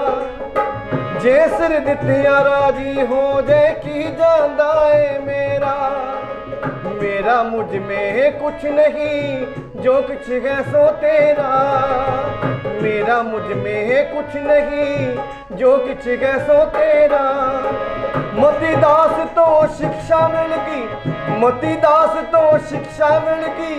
देती ओदी यारी ने ओ मैनू करता मलंग तेरी यारी ने। ओ मैनू करता मलंग तेरी यारी ने, करता मलंग तेरी यारी ने। तेरी मैं दीवानी हो गईयां, तेरी मैं मस्तानी हो गईयां। ताही तो शरियाम नचदी पईयां, तेरी मैं दीवानी हो गईयां। तेरी मैं दीवानी हो गईयां, तेरी मैं दीवानी हो गईयां। तेरी मैं दीवानी हो गईयां। बहुत वधिया जी। एक सूफियाना गायकी ਨੂੰ ਤੁਸੀਂ ਪੇਸ਼ ਕਰਕੇ ਤੇ ਇਹ ਜਿਹੜਾ ਸਾਡਾ ਰੰਗ ਹੈ ਜੀ ਉਹਨੂੰ ਬਦਲਿਆ। ਸੋ ਇਹ ਸੰਗੀਤ ਦੇ ਅਨੇਕਾਂ ਹੀ ਰੰਗ ਨੇ, ਕਿਉਂਕਿ ਸੰਗੀਤ ਇੱਕ ਇਹੋ ਜਿਹੀ ਚੀਜ਼ ਹੈ ਜਿਹੜੀ ਰੂਹ ਦੀ ਖੁਰਾਕ ਹੈ। ਜੀ ਜੀ ਕਹਿੰਦੇ ਨੇ ਵੀ ਜੇ ਰੱਬ ਨੂੰ ਤੁਸੀਂ ਪਾਉਣਾ ਹੈ ਤੇ ਇਹ ਜਿਹੜੀ ਸੰਗੀਤ ਹੈ ਉਹ ਤੁਹਾਡੀ ਜੀਵਨ 'ਚ ਅੱਜ ਕੱਲ੍ਹ ਤਾਂ ਖੈਰ ਵਿਗਿਆਨ ਦੇ ਯੁੱਗ ਦੇ ਅੰਦਰ ਵੀ ਡਾਕਟਰ ਵੀ ਔਰ ਸਾਰੇ ਜਿਹੜੇ ਸਿਆਣੇ ਨੇ ਉਹ ਇਹ ਗੱਲ ਕਹਿੰਦੇ ਨੇ ਵੀ ਜਦੋਂ ਵੀ ਕੋਈ ਵੀ ਬਿਮਾਰੀ ਦਾ ਜਿਹੜਾ ਹੱਲ ਹੈ ਉਹ ਅੱਜ ਸੰਗੀਤ 'ਚ ਹੈ। ਜੇ ਤੁਸੀਂ ਸੰਗੀਤ ਸੁਣਦੇ ਹੋ ਤੇ ਤੁਹਾਨੂੰ ਮਾਨਸਿਕ ਤੌਰ ਤੇ ਜਿਹੜੀ ਉਹ ਰਾਹਤ ਮਿਲਦੀ ਆ, ਤੁਸੀਂ ਤੰਦਰੁਸਤ ਰਹਿੰਦੇ ਹੋ। ਸੋ ਸੰਗੀਤ ਤੇ ਸਾਡੀ ਜ਼ਿੰਦਗੀ ਦੇ ਅੰਦਰ ਬਹੁਤ ਵੱਡਾ ਜਿਹੜਾ ਉਹ ਰੋਲ ਹੈ। ਜੀ, ਤੇ ਜੀ। ਬਾਬਾ ਸਾਹਿਬ ਸ੍ਰੀ ਗੁਰੂ ਨਾਨਕ ਸਾਹਿਬ ਨੇ ਵੀ ਜਦੋਂ ਸੰਗੀਤ ਦੀ ਗੱਲ ਕੀਤੀ ਸੀ, ਗੁਰਬਾਣੀ ਜਿਹੜੀ ਹੈ ਉਹਨਾਂ ਨੇ ਰਾਗਾਂ 'ਚ ਕਈ ਰਾਗਾਂ 'ਚ ਗਾਈ ਹੈ। ਬਿਲਕੁਲ ਜੀ, ਔਰ ਬਾਲਾ ਮਰਦਾਨਾ ਦੋਨੇ ਉਹਦੇ ਸੰਗੀ ਸਾਥੀ ਸੀ ਜਿਨ੍ਹਾਂ ਨੇ ਰਬਾਬ ਦੀ ਜਿਹੜੀ ਹੈ ਸਾਡੀ ਸੰਗੀਤ ਦੀ ਜਿਹੜੀ ਸ਼ੁਰੂਆਤ ਹੈ, ਭਾਵੇਂ ਵੱਖਰੀ ਗੱਲ ਆਪਾਂ ਕਹਿੰਦੇ ਤੇ ਕਿ ਸਾਡੀ ਜ਼ੁਬਾਨ ਦੇ ਉੱਤੇ ਸਰਸਵਤੀ ਬੈਠੀ ਆ, ਜੀ ਜੀ ਕਿਉਂਕਿ ਸਰਸਵਤੀ ਜਿਹੜੀ ਆ ਉਹ ਗਲੇ ਦੀ ਹੈ, ਆਵਾਜ਼ ਦੀ ਹੈ, ਸਰਸਵਤੀ ਦੀ ਕਰਨਾ। ਪਰ ਸੰਗੀਤ ਦੀ ਖੇਤਰ ਦੇ ਅੰਦਰ ਕਹਿੰਦੇ ਵੀ ਸਾਹਿਬ ਸ੍ਰੀ ਗੁਰੂ ਨਾਨਕ ਸਾਹਿਬ ਨੇ ਜਿਹੜਾ ਉਹ ਰਬਾਬ ਦੀ ਜਿਹੜੀ ਸ਼ੁਰੂਆਤ, ਸੰਗੀਤ ਦੇ ਸਾਜ਼ਾਂ ਦੀ ਸ਼ੁਰੂਆਤ ਹੈ, ਉਹ ਵੀ ਸਾਡੇ ਇੱਕ ਬੜਾ ਵੱਡੀ ਦੇਣ ਸੀ। ਬਿਲਕੁਲ ਜੀ, ਉਹਦੇ ਨਾਲ ਸਾਡਾ ਜਿਹੜਾ ਸੰਗੀਤ ਹੈ, ਗੁਰਬਾਣੀ ਹੈ, ਅੱਜ ਵੀ ਸਾਡੇ ਗੁਰੂ ਘਰਾਂ ਦੇ ਅੰਦਰ ਜਿਹੜੇ ਸਾਡੇ ਇਤਿਹਾਸ ਦੇ ਅੰਦਰ ਗੁਰਬਾਣੀ ਜਿਹੜੀ ਆ ਉਹ ਸੰਗੀਤ ਇਹਨਾਂ ਸਾਜ਼ਾਂ ਨਾਲ ਹੀ ਜਿਹੜੀ ਆ ਉਹ ਗਾਈ ਜਾਂਦੀ ਹੈ। ਸੰਗੀਤ ਦੀ ਦੇਣੀ ਗੁਰੂ ਨਾਨਕ ਸੱਚੇ ਪਾਤਸ਼ਾਹ ਮਹਾਰਾਜ ਦੀ ਹੈ ਜੀ। ਜੀ ਜੀ ਤੇ ਅਸੀਂ ਤਾਂ ਸਰਸਵਤੀ ਮਾਂ ਦਾ ਨਾਮ ਲੈ ਕੇ ਸ਼ੁਰੂ ਕਰਦੇ ਹਾਂ ਜੀ, ਕਿਉਂਕਿ ਸੰਗੀਤ ਦੀ ਜੋ ਪੁਰਾਤਨ ਜੋ ਚਲਦੀ ਆ ਰਹੀ ਹੈ ਜੀ ਉਹ ਨਾਨਕ ਸਾਹਿਬ ਤੋਂ ਹੀ ਸ਼ੁਰੂ ਹੋਈ ਹੈ। ਗੁਰੂ ਨਾਨਕ, ਠੀਕ ਆ ਜੀ। ਜੋ ਜਾਗਰਣ ਲਾਈਨ ਦੇ ਵਿੱਚ ਅਸੀਂ ਜਦੋਂ ਸ਼ੁਰੂਆਤ ਕਰਦੇ ਹਾਂ, ਜੀ ਕਿਉਂਕਿ ਸਾਡੀ ਸਨਾਤਨ ਧਰਮ ਦੇ ਵਿੱਚ, ਹਿੰਦੂ ਧਰਮ ਦੇ ਵਿੱਚ ਇਹੀ ਕਿਹਾ ਜਾਂਦਾ ਕਿ ਵੀ ਸਰਸਵਤੀ ਮਾਂ ਨੇ ਸਾਨੂੰ ਇਹ ਕੰਠ ਦਿੱਤਾ ਹੈ, ਬਿਲਕੁਲ ਇਹ ਕੰਠ ਦੀ ਵਜ੍ਹਾ ਨਾਲ ਅਸੀਂ ਇਹ ਗਾ ਸਕਦੇ ਹਾਂ। ਗਾ ਸਕਦੇ ਹਾਂ। ਤੇ ਜੋ ਸੰਗੀਤ ਦੀ ਜੋ ਪੁਰਾਤਨ ਚੱਲਦੀ ਆ ਰਹੀ ਹੈ ਜੀ, ਤੋ ਸਾਹਿਬ ਸ੍ਰੀ ਗੁਰੂ ਨਾਨਕ ਦੇਵ ਜੀ ਦੀ ਦੇਣ ਹੈ। ਬਿਲਕੁਲ ਜੀ, ਉਹਨਾਂ ਦੀ ਕਿਰਪਾ ਹੈ। ਸੋ ਤੁਸੀਂ ਜਾਗਰਣ ਦੇ ਖੇਤਰ 'ਚ ਹੀ ਆਪਾਂ ਵਾਪਸ ਮੁੜੇ ਹਾਂ ਤੇ ਤੁਸੀਂ ਵੈਸ਼ਨੋ ਦੇ ਵੀ ਦਰਸ਼ਨ ਕਰਨ ਗਏ? ਵੈਸ਼ਨੋ ਦੇਵੀ ਗਏ ਹਾਂ, 1-2 ਵਾਰ ਗਏ ਹਾਂ। ਤੇ ਬਸ ਉੱਥੇ ਵੀ ਇਹੀ ਉੱਥੇ ਰੰਗ ਦੇਖਣ ਨੂੰ ਮਿਲਦਾ ਹੈ। ਜੀ, ਸੰਗਤ ਪਤਾ ਨਹੀਂ ਕਿੱਥੋਂ ਕਿੱਥੋਂ, ਪੰਜਾਬ ਤੋਂ, ਕੋਈ ਹਰਿਆਣੇ ਤੋਂ, ਕੋਈ ਹਿਮਾਚਲ ਤੋਂ, ਕੋਈ ਬੰਬੇ ਤੋਂ, ਕਰਨਾਟਕਾ ਤੋਂ, ਜੀ। ਕੋਈ ਬਾਹਰ ਕੰਟਰੀਆਂ ਤੋਂ ਵੀ ਉੱਥੇ ਲੋਕ ਆਏ ਹੁੰਦੇ ਆ। ਜੀ ਤੇ ਬਸ ਉਹਨਾਂ ਦਾ ਇੱਕੋ ਹੀ ਨਿਸ਼ਾਨਾ ਹੁੰਦਾ ਕਿ ਅਸੀਂ ਪਰਮਾਤਮਾ ਦੇ ਦਰਸ਼ਨ ਕਰਨ ਵਾਸਤੇ ਆਏ। ਜੀ ਜੀ ਜੀ, ਕਿਉਂਕਿ ਜਦੋਂ ਨਾਨਕ ਸਾਹਿਬ ਨੇ ਇੱਕੋ ਹੀ ਭਰਮ ਖਤਮ ਕਰ ਦਿੱਤਾ, ਇੱਕੋ ਸਿਮਰਿਏ ਨਾਨਕਾ ਜੋ ਜਲ ਥਲ ਰਿਹਾ ਸਮਾਏ। ਵਾਹ, ਬਿਲਕੁਲ ਬੇਸ਼ੱਕ ਰਸਤੇ ਅਲੱਗ-ਅਲੱਗ ਹੈ ਪਰ ਮੰਜ਼ਿਲ ਜੀ। ਤੋਂ ਇੱਕ ਹੀ ਹੈ। ਮੰਜ਼ਿਲ ਇੱਕ ਹੀ ਆ। ਤੇ ਚਾਹੇ ਅਸੀਂ ਗੁਰਦੁਆਰੇ ਚਲ ਜਾਈਏ, ਚਾਹੇ ਮੰਦਿਰ ਚਲ ਜਾਈਏ, ਚਾਹੇ ਦਰਗਾਹ ਤੇ ਚਲ ਜਾਈਏ, ਜੀ। ਚਾਹੇ ਅਸੀਂ ਗਿਰਜਾ ਘਰ ਚਲ ਜੀ, ਜਾਈਏ, ਜੀ। ਤੁਸੀਂ ਵੀ ਗੱਲ ਕੀਤੀ ਸੀ। ਬਿਲਕੁਲ ਤੇ ਜੀ, ਇਸ ਕਰਕੇ ਮੇਰਾ ਮੰਨਣਾ ਜੋ ਹੈ ਵੀ ਇਹ ਸਾਰੇ ਇੱਕੋ ਹੀ ਪਰਮਾਤਮਾ ਦੇ ਰੂਪ ਹੈ, ਜੀ ਇੱਕੋ ਹੀ ਇਹ ਜੋਤ ਦਾ ਨੂਰ ਹੈ ਜੀ ਜੋ ਅਸੀਂ ਨਮਸਕਾਰ ਕਰਨ ਜਾਂਦੇ ਹਾਂ। ਜੀ ਵੀ ਆਸਥਾ ਇੱਕ ਹਰ ਇਨਸਾਨ ਦੀ ਇੱਕ ਅਲੱਗ-ਅਲੱਗ ਹੈ। ਜੀ ਕੋਈ ਮੰਦਿਰ ਜਾਂਦਾ ਹੈ, ਕੋਈ ਗੁਰਦੁਆਰੇ ਜਾਂਦਾ ਹੈ, ਜੀ ਪਰ ਸਭ ਤੋਂ ਅੱਛੀ ਗੱਲ ਇਹ ਹੈ ਕਿ ਮੈਂ ਜਿਹੜੀ ਚੀਜ਼ ਸਮਝਦਾ ਜੀ, ਕਿ ਉਹ ਪ੍ਰਮਾਤਮਾ ਦੇ ਚਰਨਾਂ ਦੇ ਵਿੱਚ ਤਾਂ ਲੱਗਿਆ ਨਾ। ਬਿਲਕੁਲ ਜੀ, ਬਿਲਕੁਲ ਦੁਨਿਆਵੀ ਚੋਰੀਆਂ ਤੋਂ ਜਾਂ ਹੋਰ ਨਸ਼ਿਆਂ ਤੋਂ ਜੀ। ਜਾਂ ਹੋਰ ਮਾੜਿਆਂ ਕੰਮਾਂ ਤੋਂ ਬਚਿਆ ਹੋਇਆ ਹੈ। ਬਿਲਕੁਲ ਵੀ ਜਿਹੜਾ ਇਸ ਰਾਸਤੇ ਵੱਲ ਤੁਰਿਆ ਹੋਇਆ ਹੈ, ਜੀ, ਵੀ ਘੱਟੋ ਘੱਟ ਅਸੀਂ ਉਸ ਨੂੰ ਵੀ ਸੋਚ ਕੇ ਇਹ ਨਮਸਕਾਰ ਕਰਦੇ ਹਾਂ ਵੀ ਇਹ ਪ੍ਰਮਾਤਮਾ ਦਾ ਬੰਦਾ ਹੈ। ਬਿਲਕੁਲ ਬਿਲਕੁਲ। ਇਸ ਕਰਕੇ ਸਾਨੂੰ ਇਹ ਪ੍ਰੇਰਣਾ ਬੜੀ ਮਿਲਦੀ ਹੈ। ਅਸੀਂ ਜੀ। ਵੈਸ਼ਨੋ ਦੇਵੀ ਜਾਂਦੇ ਹਾਂ, ਨੈਣਾ ਦੇਵੀ ਜਾਂਦੇ, ਚਿੰਤਪੁਰਨੀ ਜਾਂਦੇ, ਕਾਂਗੜਾ ਜਾਂਦੇ ਹਾਂ, ਜੀ ਹੋਰ ਧਾਰਮਿਕ ਸਥਾਨਾਂ ਤੇ ਕਈ ਜਗ੍ਹਾ ਤੇ ਜਾਂਦੇ ਹਾਂ। ਜੀ ਸਾਨੂੰ ਇਹੀ ਇੱਕ ਸਿੱਖਿਆ ਮਿਲਦੀ ਹੈ ਜੀ ਕਿ ਜੋ ਇਹ ਪਰਮਾਤਮਾ ਦੇ ਘਰ ਬਣੇ ਹੋਏ ਹੈ, ਜੀ, ਵੀ ਸਭ ਵਾਸਤੇ ਇਹ ਦਰਵਾਜ਼ੇ ਖੁੱਲੇ ਨੇ, ਵੀ ਸਾਰਾ ਹੀ ਸਮਾਜ ਬਿਲਕੁਲ ਉਹ ਪਰਮਾਤਮਾ ਦੇ ਚਰਨਾਂ ਦੇ ਵਿੱਚ ਆਉਂਦਾ ਹੈ। ਆਸਥਾ ਇੱਕ ਅਲੱਗ-ਅਲੱਗ ਹੈ ਪਰ ਪਰਮਾਤਮਾ ਇੱਕ ਹੈ। ਪਰਮਾਤਮਾ ਇੱਕ ਹੈ। ਬਿਲਕੁਲ ਠੀਕ ਆ ਜੀ, ਕਿਉਂਕਿ ਪਰਮਾਤਮਾ ਜਿਹੜਾ ਉਹ ਸਾਡੇ ਅੰਦਰ ਵਸਦਾ ਹੈ। ਜੀ ਜੀ ਆਮ ਲੋਕੀ ਜਿਹੜੇ ਪਰਮਾਤਮਾ ਕਿਤੇ ਹੋਰ ਲੱਭਦੇ ਫਿਰਦੇ ਨੇ, ਜਦੋਂ ਕਿ ਸਾਡੇ ਅੰਦਰ ਹੀ ਸਭ ਕੁਝ ਹੈ। ਜੀ ਜੀ ਅਸੀਂ ਅੰਦਰੋਂ ਤਰਾਸ਼ਣ ਦੀ ਕੋਸ਼ਿਸ਼ ਨਹੀਂ ਕਰਦੇ। ਤੇ ਬਿਲਕੁਲ ਸੰਗੀਤ ਜਿਹੜਾ ਹੈ ਉਹ ਸਾਨੂੰ ਆਤਮ ਅੰਦਰ ਜਿਹੜੀ ਹੈ ਨਾ, ਉਹਦੀ ਜਿਹੜੀ ਰੂਹ ਜਦੋਂ ਵਸਦੀ ਹੈ ਨਾ ਸੰਗੀਤ ਦੀ, ਤੇ ਸਾਡਾ ਜਿਹੜੀ ਲਗਨ ਹੈ ਜਾਂ ਸਾਡਾ ਜਿਹੜਾ ਧਿਆਨ ਹੈ ਉਹ ਆਪਣੇ ਆਪ ਉਸ ਵਾਹਿਗੁਰੂ ਪਰਮਾਤਮਾ ਦੇ ਨਾਲ ਜੁੜ ਜਾਂਦਾ ਹੈ। ਬਿਲਕੁਲ ਬਿਲਕੁਲ। ਤੇ ਸੋ ਇਹ ਇੱਕ ਵਧੀਆ ਖੇਤਰ ਹੈ ਜਿਹੜਾ ਖੇਤਰ 'ਚ ਤੁਸੀਂ ਅੱਜ ਮਤਲਬ ਪਰਫਾਰਮ ਕਰ ਰਹੇ ਹੋ, ਜਾ ਰਹੇ ਹੋ। ਕਿ ਚੰਨੀ ਜੀ ਤੁਹਾਡੇ ਹੋਰ, ਜਿਵੇਂ ਤੋਂ ਆਪਣੇ ਪਰਿਵਾਰਕ ਦੀ ਗੱਲ ਕਰਦੇ ਆ, ਜਿਵੇਂ ਤੁਹਾਨੂੰ ਆਪਣੀ ਮਾਤਾ ਜੀ ਤੋਂ ਇਹ ਜਿਹੜੀ ਆ ਉਹ ਸਿੱਖਿਆ ਜਿਹੜੀ ਉਹ ਸੰਗੀਤ ਦੀ ਮਿਲੀ, ਕਿ ਤੁਹਾਡੇ ਹੋਰ ਬੱਚਿਆਂ ਦੇ ਵਿੱਚ ਤੁਸੀਂ ਆਪਣੇ ਵੱਲੋਂ ਹੋਰ ਕੋਈ ਭੈਣ ਭਰਾ ਕੋਈ ਹੋਰ ਵੀ ਇਸ ਸੰਗੀਤ ਦੇ ਖੇਤਰ 'ਚ ਜਿਹੜਾ ਤੁਹਾਡੇ ਨਾਲ ਜੁੜਿਆ? ਮੇਰੇ ਪਰਿਵਾਰ ਦੇ ਵਿੱਚ ਮੇਰੀ ਵਾਈਫ ਮੇਰੇ ਤੋਂ ਬਹੁਤ ਅੱਛਾ ਗਾਉਂਦੇ ਨੇ ਜੀ। ਉਹਨਾਂ ਨੇ 뮤직 ਦੀ ਐਮਏ ਕੀਤੀ ਹੈ ਜੀ, ਅੱਛਾ ਸਭ ਤੋਂ ਵੱਡੀ ਗੱਲ ਲੈਲ ਸਾਹਿਬ ਤੁਹਾਨੂੰ ਇੱਕ ਹੋਰ ਬੜੀ ਹੈਰਾਨਗੀ ਦੀ ਗੱਲ ਦੱਸ ਰਿਹਾ ਜੀ ਜੀ ਜੀ ਵੀ ਹੈਰਾਨਗੀ ਦੀ ਗੱਲ ਹੈ ਕਿ ਮੇਰੇ ਵੱਡੇ ਭਾਈ ਸਾਹਿਬ ਬਲਦੇਵ ਸਿੰਘ ਜੀ ਹੈਗੇ ਉਹ ਠੇਕੇਦਾਰੀ ਕਰਦੇ ਹੈ ਜੀ ਵੀ ਉਹਨਾਂ ਨੇ ਕਈ ਸਾਲਾਂ ਬਾਅਦ ਜੀ ਉਹਨਾਂ ਦੀ ਘੱਟੋ ਘੱਟ ਇਸ ਟਾਈਮ ਮੇਰੇ ਹਿਸਾਬ ਨਾਲ 57-58 ਸਾਲ ਦੀ ਉਮਰ ਹੋ ਗਈ ਹੈ। ਠੀਕ ਹੈ ਜੀ। ਤੇ ਉਹ ਮਤਲਬ ਕਿ ਮੈਨੂੰ ਦੇਖ ਕੇ ਇਸ ਟਾਈਮ ਉਹ ਆਪਣਾ ਇੱਕ ਉਹਨੂੰ ਸਾਜ਼, ਆਪਾਂ ਇੱਕ ਸਾਜ਼ ਕਹਿੰਦੇ ਵਾਇਲਨ, ਠੀਕ ਹੈ ਜੀ, ਬਿਲਕੁਲ। ਉਹਨਾਂ ਨੇ ਸਿੱਖਣਾ ਸ਼ੁਰੂ ਕੀਤਾ ਜੀ। ਉਹ ਕਹਿੰਦੇ ਕਿ ਮੈਂ ਪ੍ਰੋਫੈਸ਼ਨਲ ਨਹੀਂ ਬਣਨਾ, ਪਰ ਮੈਨੂੰ ਕਹਿੰਦਾ ਆਤਮਿਕ ਕੋਈ ਗਿਆਨ ਹੋਇਆ ਸੰਗੀਤ ਬਾਰੇ ਜੀ, ਤੇ ਇਸ ਕਰਕੇ ਉਹਨਾਂ ਨੇ ਸੰਗੀਤ ਸਿੱਖਣਾ ਸ਼ੁਰੂ ਕਰ ਦਿੱਤਾ। ਕਮਾਲ ਹੈ। ਹੁਣ ਦੇਖੋ ਵੀ ਉਹਨਾਂ ਦੀ ਇਹ ਨਾਨਕ ਸਾਹਿਬ ਦੀ ਕਿਰਪਾ ਹੋਈ ਜੀ, ਤੇ ਉਹਨਾਂ ਪਰ ਕਿਰਪਾ ਹੋਈ ਤੇ ਹੁਣ ਉਹ ਗੁਰਦੁਆਰੇ ਵਿੱਚ ਰਾਗੀਆਂ ਸਾਹਿਬ ਨਾਲ ਸੰਗਤ ਕਰਦੇ ਹਾਂਜੀ। ਤੇ ਮਤਲਬ ਕਿ ਸੰਗੀਤ ਦਾ ਉਹ ਚੀਜ਼ ਹੈ। ਮੈਂ ਇੱਕ ਵਾਰੀ ਮੈਂ ਤੁਹਾਡੇ ਨਾਲ ਛੋਟੀ ਜਿਹੀ ਗੱਲ ਸ਼ੇਅਰ ਕਰ ਰਿਹਾ ਵੀ ਅਸੀਂ ਕਾਲਕਾ ਇੱਕ ਮੰਦਿਰ ਦੇ ਵਿੱਚ ਗਏ ਤੇ ਉੱਥੇ ਮੱਥਾ ਟੇਕ ਕੇ ਗਏ ਤੇ ਉੱਥੇ ਇੱਕ ਪ੍ਰਵਚਨ ਹੋ ਰਿਹਾ ਸੀ ਜੀ। ਤੇ ਪ੍ਰਵਚਨ ਹੋ ਰਿਹਾ ਸੀ ਤੇ ਉੱਥੇ ਇੱਕ ਕੈਂਕਰ ਜੀ ਮਹਾਰਾਜ ਪ੍ਰਵਚਨ ਕਰ ਰਹੇ ਸੀ। ਉਹ ਮੈਨੂੰ ਕਾਫੀ ਟਾਈਮ ਤੋਂ ਪਹਿਲਾਂ ਜਾਣਦੇ ਸੀ ਜੀ। ਤੇ ਪ੍ਰਵਚਨ ਦੇ ਵਿੱਚ ਮੈਂ ਸੁਣਿਆ ਕਿ ਇਹ ਜੋ ਸੰਗੀਤ ਹੈ, ਸੰਗੀਤ ਨੂੰ ਲੋਕ ਛੋਟੀ ਮੋਟੀ ਚੀਜ਼ ਸਮਝਦੇ ਜੀ, ਪਰ ਲੇਕਿਨ ਕਹਿੰਦਾ ਕਿ ਮੈਂ ਸੰਗੀਤ ਬਾਰੇ ਥੋੜਾ ਚਾਨਣਾ ਪਾਵਾਂ। ਤੇ ਉਹ ਕਹਿੰਦੇ ਵੀ ਜਿਹੜੇ ਇਹ ਸੰਗੀਤ ਹੈ, ਸੰਗੀਤ ਉਹਨਾਂ ਲੋਕਾਂ ਦੇ ਕੋਲ ਆਉਂਦਾ ਹੈ ਵੀ ਜਿਨ੍ਹਾਂ ਨੇ ਪਿਛਲੇ ਜਨਮ 'ਚ ਸੋਨਾ ਦਾਨ ਕੀਤਾ ਹੋਵੇ। ਕਮਾਲ।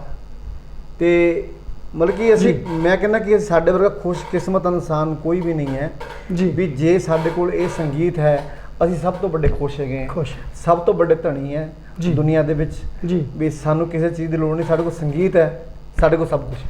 ਬਿਲਕੁਲ। ਤੇ ਸਾਡੀ ਮਨ ਦੀ ਤ੍ਰਿਪਤੀ ਹੈ ਜੋ ਉਹ ਸੰਗੀਤ ਤੋਂ ਪੂਰੀ ਹੋ ਜਾਂਦੀ ਹੈ। ਅਸੀਂ ਅਗਰ ਉਦਾਸ ਵੀ ਬੈਠੇ ਹਾਂ ਤਾਂ ਅਸੀਂ ਫਿਰ ਹਾਰਮੋਨੀਅਮ ਖੋਲ ਕੇ ਬੈਠ ਜਾਈਦਾ ਜੀ। ਤੇ ਫਿਰ ਮਤਲਬ ਕਿ ਜੋ ਮਨ ਦੇ ਵਿੱਚ ਕੋਈ ਵਿਚਾਰ ਆਉਂਦਾ ਹੈ ਤੇ ਜੋ ਪ੍ਰਮਾਤਮਾ ਤੋਂ ਕਹਿੰਦੇ ਧੁਰ ਕੀ ਬਾਣੀ ਆਈ ਜਿਸ ਸਗਲੇ ਚਿੰਤ ਮਟਾਈ। ਬਿਲਕੁਲ। ਤੇ ਉਹ ਜਦੋਂ ਉਹਦਾ ਕੰਪਿਊਟਰ ਸ਼ੁਰੂ ਹੁੰਦਾ ਹੈ ਤੇ ਫਿਰ ਉਹ ਆਪਣੇ ਆਪ ਹੀ ਉਹ ਸਾਨੂੰ ਰਾਸਤਾ ਪਾਉਂਦਾ ਹੈ ਤੇ ਸਾਨੂੰ ਨਹੀਂ ਪਤਾ ਲੱਗਦਾ ਕਿ ਉਹਦੀਆਂ ਖੇਡਾਂ ਕੀ ਹੈ ਜੀ। ਉਹ ਕਰਨ ਕਰਾਵੇ ਆਪੇ ਆਪ ਤੇ ਮਾਨਸ ਕੇ ਕੁਛ ਨਹੀਂ ਆ। ਤੇ ਇਸ ਕਰਕੇ ਅਸੀਂ ਬੜੇ ਖੁਸ਼ਕਿਸਮਤ ਹੈ ਜੀ ਕਿ ਜੋ ਸਾਨੂੰ ਇਹ ਸੰਗੀਤ ਦੀ ਪ੍ਰੇਰਨਾ ਮਿਲੀ ਹੈ। ਬਿਲਕੁਲ। ਤੇ ਮੈਂ ਬੜਾ ਖੁਸ਼ਕਿਸਮਤ ਹਾਂ। ਲੋ ਅੱਗੇ ਗੱਲ ਤੋਰਦੇ ਹਾਂ, ਮੈਂ ਤੁਹਾਨੂੰ ਕੋਈ ਹੋਰ ਮਾਤਾ ਦੀ ਕੋਈ ਭੇਟ ਜਿਹੜੀ ਤੁਹਾਡੀ ਆਪਣੀ ਲਿਖੀ ਹੋਈ ਤੇ ਜਿਹਨੂੰ ਤੁਸੀਂ ਆਪਣੀ ਰੂਹ ਨਾਲ ਗਾਇਆ ਹੋਏ, ਉਹ ਸਾਡੇ ਦਰਸ਼ਕਾਂ ਦੇ ਰੂਹ ਨਾਲ ਮੈਂ ਸਰਦੂਲ ਸਿਕੰਦਰ ਸਾਹਿਬ ਨੂੰ ਬੜਾ ਸੁਣਦਾ ਹੁੰਦਾ ਸੀ। ਅੱਛਾ ਜੀ। ਤੇ ਉਹਨਾਂ ਨੂੰ ਦੇਖ ਕੇ ਇਹ ਸੰਗੀਤ ਦਾ ਜਿਹੜਾ ਮੋੜ ਹੈ ਜੀ ਵੀ ਸੰਗੀਤ ਦੀ ਜਿਹੜੀ ਪਰਿਭਾਸ਼ਾ ਹੈ, ਜੋ ਸੰਗੀਤ ਨੂੰ ਇਹ ਇੱਦਾਂ ਵੀ ਚੁਣਿਆ ਗਿਆ ਵੀ ਜਾਂ ਇਹਦੇ ਸੰਗੀਤ ਦੇ ਜਿਹੜੀ ਬਰੀਕੀਆਂ ਹੁੰਦੀਆਂ ਜਾਂ ਕੁਝ ਸਵਰ ਇੱਦਾਂ ਦੇ ਹੁੰਦੇ ਆ ਵੀ ਇੱਕ ਸਿੰਪਲ ਗਾਇਕੀ ਗਾਣੀ ਤੇ ਉਹ ਇੱਕ ਅਲੱਗ ਟੇਸਟ ਹੈਗਾ ਜੀ। ਪਰ ਜਦੋਂ ਮਤਲਬ ਕਿ ਸਰਦੂਲ ਸਾਹਿਬ ਨੂੰ ਸੁਣਿਆ ਤੇ ਉਹਨਾਂ ਦੀ ਮੈਨੂੰ ਇੱਕ ਭੇਟ ਬੜੀ ਪਿਆਰੀ ਲੱਗਦੀ ਹੈ। ਕਮਾਲ। ਤੇ ਮੈਂ ਤੁਹਾਨੂੰ ਰੂਬਰੂ ਕਰਨਾ ਚਾਹੁੰਦਾ। ਬਿਲਕੁਲ ਜੀ, ਬਿਲਕੁਲ, ਜ਼ਰੂਰ ਕਰੋ। ਪਰ ਮੈਂ ਉਹਨਾਂ ਵਰਗਾ ਨਹੀਂ ਗਾ ਸਕਦਾ, ਪਰ ਮਤਲਬ ਕਿ ਮੈਨੂੰ ਉਹਨਾਂ ਦੀ ਭੇਟ ਬੜੀ ਪਿਆਰੀ ਲੱਗਦੀ ਹੈ ਕਿ ਜੋ ਮੈਂ ਹਰ ਜਾਗਰਣ 'ਚ ਗਾਣਾ ਗਾਉਂਦਾ। ਬਿਲਕੁਲ ਜੀ। ਸਰਦੂਲ ਸਿਕੰਦਰ ਜੀ ਸਾਡੇ ਬਹੁਤ ਹੀ ਪਿਆਰੇ ਕਲਾਕਾਰ ਸੀ ਜਿਹੜੇ ਸਾਡੀ ਦੁਨੀਆ 'ਚ ਇਸ ਵੇਲੇ ਸਾਡੇ 'ਚ ਨਹੀਂ ਹੈ। ਅਸੀਂ ਜਦੋਂ ਉਹਨਾਂ ਦੀ ਦੇਹਾਂਤ ਹੋਇਆ ਤੇ ਅਸੀਂ ਸ਼ਰਧਾਂਜਲੀ ਉਹਨਾਂ ਦੇ ਚਰਨਾਂ ਜ਼ਰੂਰ ਭੇਂਟ ਕੀਤੀ ਸੀ। ਸੋ ਇਸ ਕਰਕੇ ਉਹਨਾਂ ਦੀਆਂ ਯਾਦਾਂ ਜਿਹੜੀਆਂ ਨੇ ਨਾ ਸਰਦੂਲ ਜੀ, ਉਹ ਅੱਜ ਵੀ ਸਾਡੇ ਰੂਹ 'ਚ ਨੇ।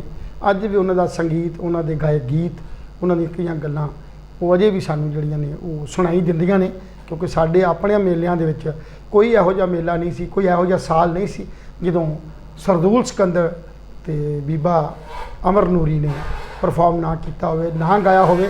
ਪਰ ਲੋਕ ਸਾਰੀ ਰਾਤ 2-2 ਵਜੇ ਤੱਕ ਵੀ ਇਹ ਇੰਤਜ਼ਾਰ ਕਰਦੇ ਰਹਿੰਦੇ ਸੀ ਕਿ ਸਰਦੂਲ ਤੇ ਨੂਰੀ ਨੇ ਆਉਣਾ ਤੇ ਉਹਨਾਂ ਨੇ ਰੰਗ ਬੰਨ੍ਹਣਾ। ਤੇ ਲੋਕੀ ਹਜ਼ਾਰਾਂ ਦੀ ਤਾਦਾਦ 'ਚ ਸਾਡੇ ਉਸ ਮੇਲੇ ਦੇ ਵਿੱਚ ਉਹ ਸ਼ਿਰਕਤ ਕਰਦੇ ਰਹੇ ਨੇ। ਤੇ ਸੋ ਕਿੰਨੀ ਜੀ ਸੁਣਾਓ ਜਰਾ। ਮੈਂ ਤੁਹਾਨੂੰ ਇੱਕ ਹੋਰ ਛੋਟੀ ਜਿਹੀ ਗੱਲ ਦੱਸ ਰਿਹਾ ਨੈਲ ਸਾਹਿਬ ਜੀ ਵੀ ਇਹ ਸਾਡੇ ਨਾਲ ਨਰੇਸ਼ ਜੌਨੀ ਜੀ ਬੈਠੇ ਹੋਏ ਹੈ। ਬਿਲਕੁਲ ਜੀ। ਮੇਰਾ ਇਹਨਾਂ ਨਾਲ ਘੱਟੋ ਘੱਟ 27-28 ਸਾਲ ਦਾ ਸਫ਼ਰ ਹੋ ਗਿਆ ਜੀ। ਤੇ ਜੇ ਮਤਲਬ ਕਿ ਮੈਨੂੰ ਕਿਤੇ ਸੁਰ ਦੀ ਕੋਈ ਕਮੀ ਲੱਗਦੀ ਹੁੰਦੀ ਜਾਂ ਕੋਈ ਕੰਪੋਜੀਸ਼ਨ ਦੀ ਮੈਨੂੰ ਕੋਈ ਇਦਾਂ ਦੀ ਕਮੀ ਲੱਗਦੀ ਸੀ ਤੇ ਮੈਂ ਇਹਨਾਂ ਨੂੰ ਫੋਨ ਕਰਨਾ ਤੇ ਵੀ ਹਾਂ ਵੀ ਭਾਜੀ ਆ ਭੇਟ ਕਿੱਦਾਂ ਹੈਗੀ ਹੈ। ਤੇ ਇਹਨਾਂ ਨੇ ਮੈਨੂੰ ਆਪਣੇ ਬਰਹੇੜੀ ਆਪਣੇ ਦਫ਼ਤਰ ਦੇ ਵਿੱਚ ਬੁਲਾ ਲੈਣਾ ਜੀ। ਤੇ ਉੱਥੇ ਬੈਠ ਕੇ ਫਿਰ ਇਹਨਾਂ ਨੇ ਮੈਨੂੰ ਦੱਸਣਾ ਵੀ ਇਹ ਚੰਨੀ ਭਾਜੀ ਸੁਰ ਇੱਦਾਂ ਹੈ, ਇਹ ਇੱਦਾਂ ਹੈ ਜੀ। ਫਿਰ ਕੋਸ਼ਿਸ਼ ਕਰਨੀ ਪਰ ਲੇਕਿਨ ਨਹੀਂ ਹੁੰਦੀ ਸੀ।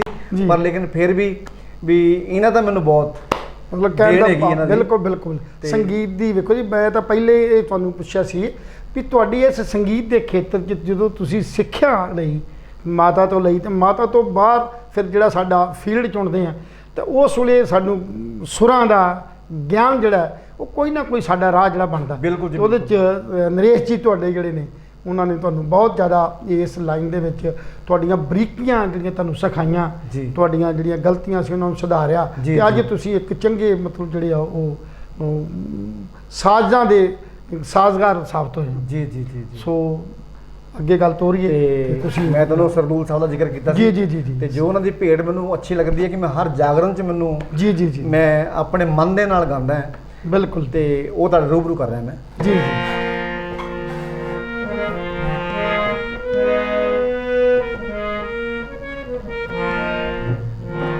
ਦੇ ਚਰਨਾਂ ਦਾ ਪਿਆਰ ਮਾਏ ਨੀ ਮੈਨੂੰ ਰੱਖ ਲੋ ਸੇਵਾ ਦਾ, ਦੇ ਚਰਨਾਂ ਦਾ ਪਿਆਰ ਮਾਏ ਨੀ ਮੈਨੂੰ ਰੱਖ ਲੋ ਸੇਵਾ ਦਾ, ਤੇਰੇ ਮੰਦਰ ਦੀ ਕਰਾਂ ਨੌਕਰੀ ਮੈਂ ਤੇਰੇ ਮੰਦਰ ਦੀ, ਤੇਰੇ ਮੰਦਰ ਦੀ ਕਰਾਂ ਨੌਕਰੀ, ਸੱਦ ਲੈ ਤੂੰ ਇੱਕ ਵਾਰ ਮਈਆ ਜੀ ਮੈਨੂੰ, ਦੇ ਚਰਨਾਂ ਦਾ ਪਿਆਰ ਮਾਏ ਨੀ ਮੈਨੂੰ ਰੱਖ ਲੋ ਸੇਵਾ ਦਾ, ਦੇ ਚਰਨਾਂ ਦਾ ਪਿਆਰ ਮਾਏ ਨੀ ਮੈਨੂੰ ਰੱਖ ਲੋ ਸੇਵਾ ਦਾ।